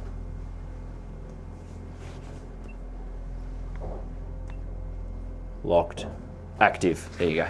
So, I'm going to go full lock port, so I just want you to pay attention to this. The other thing, with this window here, I've actually got a considerably good situational awareness. So, I was going to do this maneuver from the fly bridge, but then I did it from down here. I realized it wasn't actually a drama. So now I'm going to engage gear. Okay, engage gear. Now I'm just going to give it some revs. Dial up on the revs, check my wrist point. There's no one around me. We're clear of the seals. And I just want you to look at how this boat responds. 100 tons of boat. Okay, so I'm now coming up through 1200, 1300 revs. I got plenty more in the power range, but just look at the turning rate now and pay attention to the lack of heel, and then look at the disturbance in the water. We're about to meet ourselves in a second. We're turning in a boat length. This is ridiculous. We're doing donuts. We're doing donuts. We're doing donuts in a boat. Who are these blokes? So that's incredibly, because I was about to do transverse thrust. The seal's coming towards me. Sorry, mate. I'm not trying to annoy you. I'm just trying to show everyone how good this maneuverability is. So literally, if you can see the disturbed water, we have come back on ourselves. I'm going to center the rudder now, and that's impressive. Twin rudders. I actually just am surprised. I wasn't expecting that kind of maneuverability. So now I've centered the rudder. I'm going to leave the bridge and I'm going to go to the wing station, and we're just going to test how that transfer takes place. So what I'm going to do, I'm actually going to, we're already in cruise 3, so that's fine. So I'm going to leave. We've got a door, so it's easy. Plenty of places to hold on. Nice high sides here, so you shouldn't be in rough seas if you're heading out here, so that shouldn't be a drama. So now I've got to hold on. Oh, that's our seals. And now I have solid green, cruise 3. I've got thrusters, but I should have to press start, and I see the enabled button just here. So now with proper sight lines all the way down the starboard side, we have a wing station on both starboard and port. I'm just going to now engage gear, and I've got control. So obviously, we're going to be using this area for parking the boat, not for driving it out in the open sea. What I do whenever I'm new to a vessel, I'll come and practice maneuvers on that vessel out here. I don't want to be finding out maneuvering characteristics of any vessel inside the marina. that could be embarrassing. So I would rather do it out here. I'll use mooring balls. I'll just literally sometimes even pop a drone up, as we have today, to get a feel for things. And now I can feel those thrusters. Variable speed hydraulic. I'm just putting a light amount of thrust on it at the moment. Remember, if you're thrusting in open water, which we are right now, they're not designed to be operated in open water, but I'm just going to do a little bit of thrust anyway. Hopefully you can hear that on the microphone now, and it is actually changing our direction of travel. So that's a huge amount of power, and because I've just been down in the bulbous bow, you can actually see that the thruster location, the thruster tunnel location, is so deep that even if I was in some disturbed water like this, you're not going to introduce air into the thruster tunnel, which just causes cavitation and then loss of power. So just to prove it once more, I'm not even doing 50% power here, guys. Actually, now I'll dial it up. You can see the thrust taking place, and if I was to introduce opposing thrust on the stern thruster, I can then increase the rate of turn. But as I've just discovered, with the rudders and the throttles, I have a lot of options. So now I'm going to leave this station and go up to the flybridge. So come with me. We shall make our way up these inside stairs. It's worth noting that you've got a good grab rail here. If you're coming up, you can actually open this door with one hand, because I did it myself, and it's a sliding door, and it's built solid as, but it's got this locking mechanism, so if you're in a seaway, it's not going to close on your fingers. So I'm not too worried about that from a safety perspective. And then if you come up to flybridge, we're going to do the same thing again. So I'm going to press the station select. I'm going to hold that. I now see solid greens, and I've got cruise. I'm on sync. I'm actually going to go to cruise 3, which is operated with this little dial here. That bumps the revs up just because I'm doing a maneuvering demonstration. I want the extra hydraulics power if I choose to use the thrusters. So that's what I'm doing there. But before we do anything, I actually just want to now test the maneuvering with single engine, and we'll do full lock to starboard. Where are my SEAL mates? So look, guys, the visibility up here is night and day. It's actually, this is a really nice place to hang out. So if you're in the tropics, I'm going to be driving from up here all day long, and I might even be entering, like if I'm entering some of those Mediterranean marinas, I'm going to come up here because I can then see across all the other boats, and I can see if anyone is departing their berth, and I can get a really good situational awareness perspective on what is ahead of me. And only when I would be entering the marina runway, so to speak, or inside the marina going to the berth, is when I probably transfer down to one of the wing stations, the appropriate wing station or wing station aft, and that's when I'd be donning my headsets to communicate with whoever's helping me with the lines. So I'm just single engine, port engine forward, and full lock to starboard, and just giving you a feel for the rate of turn. I'm always thinking about my risk point whenever I'm turning a vessel, because my attention or my focus is forward, but this is a big boat. The area of the boat that's swinging out and away from my line of sight is back there. Okay, so you might be, if you're speccing up one of these boats, you can spec up cameras to observe your blind spots, but you can also be aware of it. Literally, from a position like this, all you have to do is look around you and think 1 or 2 steps ahead, and you're going to be okay. So that's our turning circle with single engine. Now I'm just going to come back to neutral. I'm going to center the rudder. Remember, you can adjust this steering so you don't have to do so many turns. And remember, 90% of your operations are going to be on autopilot. Okay. So now I'm going to go back the other way, and I'm going to do just transverse thrust. Got a little bit of swell from the port side. So I've centered the rudder, and now I've put right engine forward, left engine reverse. I'm just paying attention.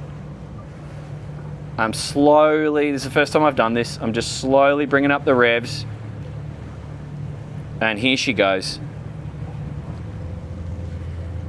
this is actually super controllable. Now I can feel the resistance of the keel. I haven't introduced thrusters yet, but this to me is, again, I'm doing this in a rolly offshore situation, which is impressive in its own. This is how I can achieve controllable slow speed maneuverability in a marina berth. So this actually I now have confidence to take this boat. I'm now adding thrusters, opposing forces, to increase that rate of turn, their variable speed. So you may notice when you operate the thruster handles, they don't spring back to the center. If you're coming from a smaller boat, you'll be used to that. So it's actually up to you to increase or reduce the speed. So now if you've got your rate of turn and you now need to stop on your next destination, let's say we're going to point at that rock over there, this is 100 tons, maybe more. You want to start slowing down before you get there, because momentum is your friend, but in the marina berth, it's also got to be thought about in advance. So it's okay to just dial back on the motors. There you go, a little bit of cavitation, but I'd expect that because these are bigger waves now. And see how I'm lining up my mast with those rocks that I was just pointing out before. I'm thinking about it kind of 30 degrees or more, depending on my rate of turn before I get there. I'm talking about compass directions. I hope that makes sense. Purely because, and now let's start moving because I'm in stationary and rolly seas here. I'm thinking about that well in advance because it's a big boat and there's lots of momentum. But it's quite clear to me if you just, so many seals, there's another one. They seem to be staying out of the way, so I don't think I'm bothering them. But if you just do both engines forward, full lock, that is quite clearly the easiest way, using these big rudders to take control and get the most out of this boat. Fantastic. All right. I think we're going to have to proceed down the coast. We're on a timeline, so hope that was useful. We'll see you in the next bit.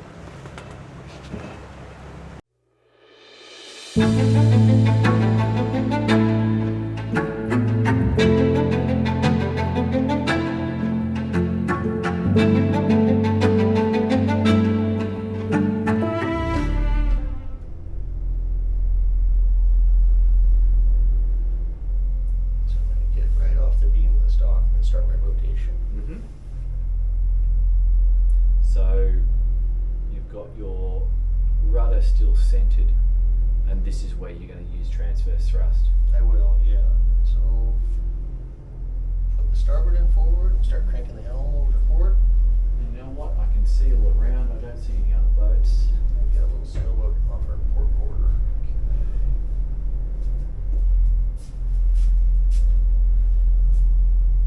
So I've got the helm hard over to port. I've got the port engine on reverse. Spin this around nicely. And with the starboard end forward.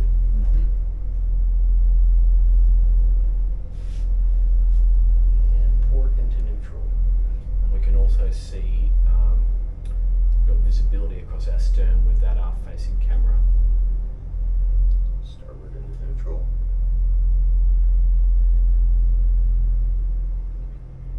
Starboard into forward.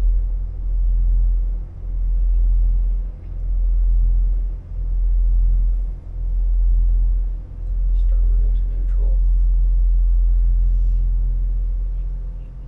Work into reverse. And just easily bumping it in and out of gear. And Yep.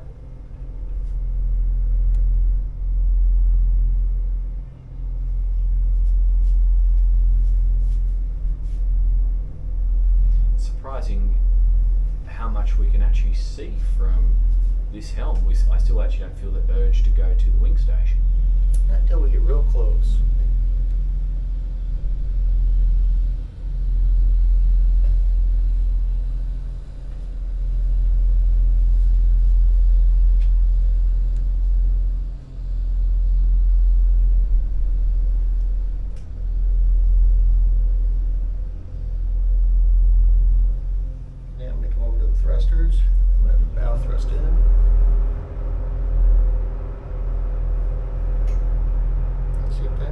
forward. That's going to lock the boat in without using the stern thruster. Yep. Bow thruster off.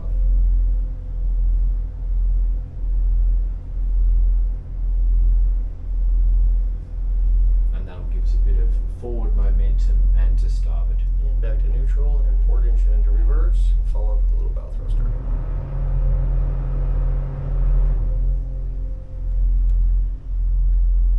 And then starboard into forward, port into neutral. At this point, I'm going to leave the helm hard over to port and I'm going to walk inside the wind station.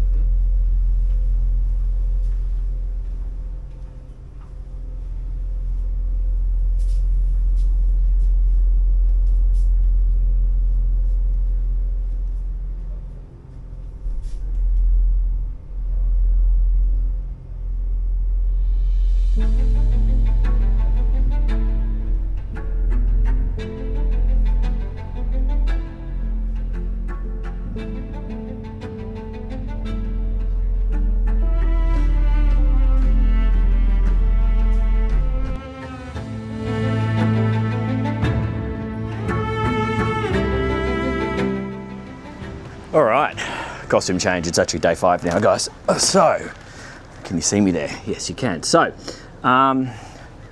well, what a fascinating week. How does the N71 perform, or what is it like to get your head around this vessel?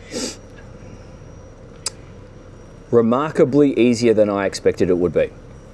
The systems, the layout, the operation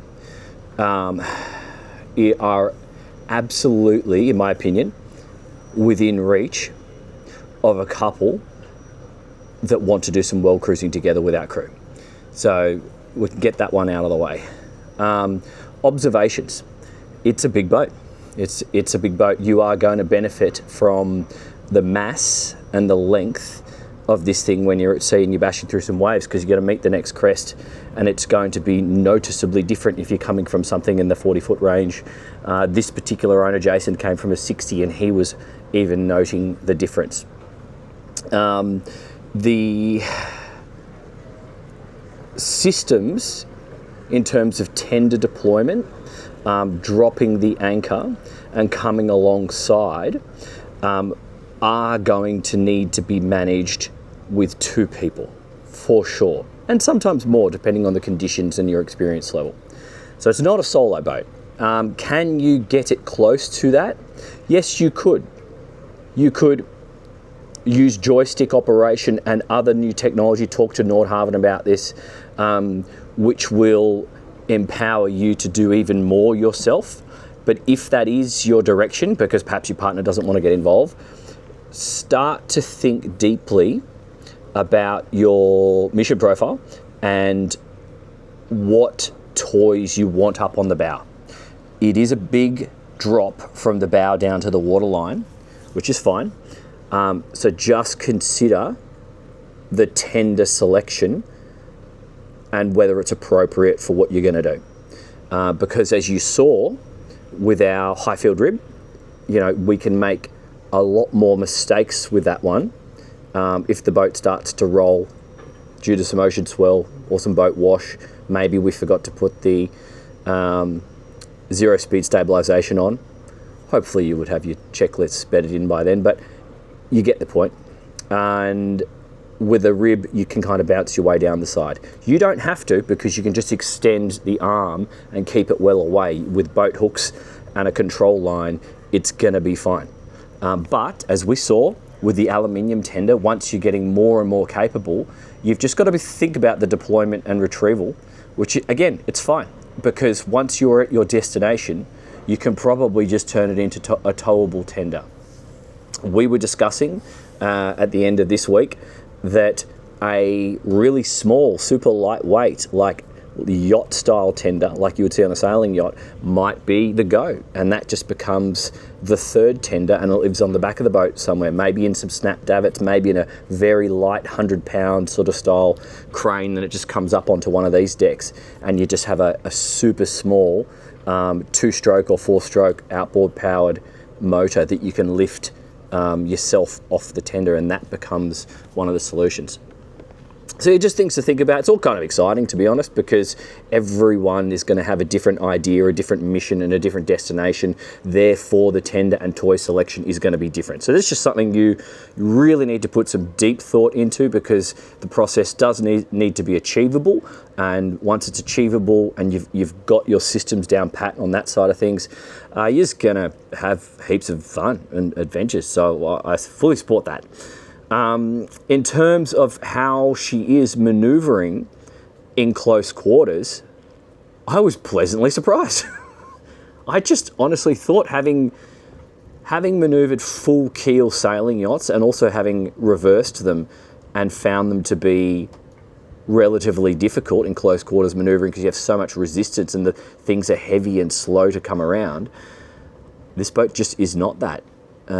Those twin rudders are giving us so much authority, and even though I found my mindset when we were practicing the maneuvers and I was at the helm in the bay there, my mindset was, oh, okay, I have so much control, I can apply power when I'm coming into the dock to bring her alongside and do whatever I want to. But then when I watched Eric doing it, I think I learnt that the momentum, now that we're stepping up, this is probably 50 tons heavier than most boats I drive on most occasions. And so the momentum really is your friend, and the momentum's just going to continue to carry you along. You just need to snap it in and out of gear, one engine at a time, and then it's rudder authority. And then on final approach, it's just considering your location. So depending on what your line of sight is to the dock, you then need to be thinking about, do I move out to the wing station? Do I move down to the lower wing station where you've got full control? And that's when you could even consider putting side push on those thrusters and having someone secure your stern line, and you can almost get off and do the rest yourself because you're right there. And once you've got all those steps down pat, it's a completely manageable vessel for someone coming out of another Nordhavn and for someone coming out of another brand sport yacht, for example, and also for a sailor. So it feels like a mini super yacht that is approachable to regular people. Is that the right way to describe it? Well, it is how I described it. So, what should you compare it to? Any of the other trawler yachts in this same category, displacement mode. Obviously, they are a displacement boat. Always go and do your own due diligence. But to be fair, are you going to compare it with anything else? Maybe some of the FPB style boats that are out there running around Australia and New Zealand. I know there's a few of them here in America, but I'd just be careful on the resale. I'd be careful on the market access when you want to move those on. And I think if you were to be honest about the brand awareness and therefore your ability to move out of the boat when you move on to the next one, I would argue it's probably hard to beat a Nordhavn. It's as simple as that. And I'm just speaking from my own observations on not all the continents, but most of the continents on Earth where I travel, because I seem to see Nordhavns everywhere. So it's a formula that works, and I think it will continue to. So in terms of the quality, the redundancy, the safety, everything has been thought of, and they're considering like you everywhere they put their pen to paper on this design. And it just became more and more evident. This is day 5 now for me on the boat. Every day I spent time aboard. So it's really fascinating. Do have a chat with him if you are in the process of ordering one of these, because you can get so creative with the interior layout. And just to use one point, that table that we had in the center saloon, the big stand-up, sit-down high table, it was our war room, it was our games table, it was our breakfast table, it was our dinner table. It's also, there's a drop-down TV, I forgot to tell you about that, above that table. So it's so many things, and it just became the heart of the boat. We found ourselves gravitating. It was chilly, so we weren't up on the flybridge too much. It's LA is colder than I thought it would be, or Dana Point, south of LA. Anyway, you get the idea. We found ourselves hanging out in the bridge a lot and just having a good time. People sitting at the table, enjoying the views, enjoying our time underway, and then hanging out down at that table. And sunsets were always down on the back deck, out of the wind, nice and comfortable, cooking on the barbie. So each zone served us very well, and we didn't even fire up the hot tub. Kind of a bit weird, bunch of blokes, but in the climates that suit this flybridge area is just going to be amazing. And I'd say probably by the looks of the weather behind me, it's about to turn here in California, but I don't have time to confirm that because I'm on a plane. Yeah, I got to leave in 45 minutes for London. So love you lots, guys. I'll see you on the next one. Please jump in the comments. Please tell me if you have a Nordhavn right now, if you're looking at one of these or another one, and if this content was of genuine use to you, if this is now a week's work to produce it for you, and I'll just keep doing it if you guys keep communicating, and I'll read your comments, and if you give me any good ideas on how to make it better, I'll just do that. It's as simple as that. Love you lots. See you soon. See you guys. Bye.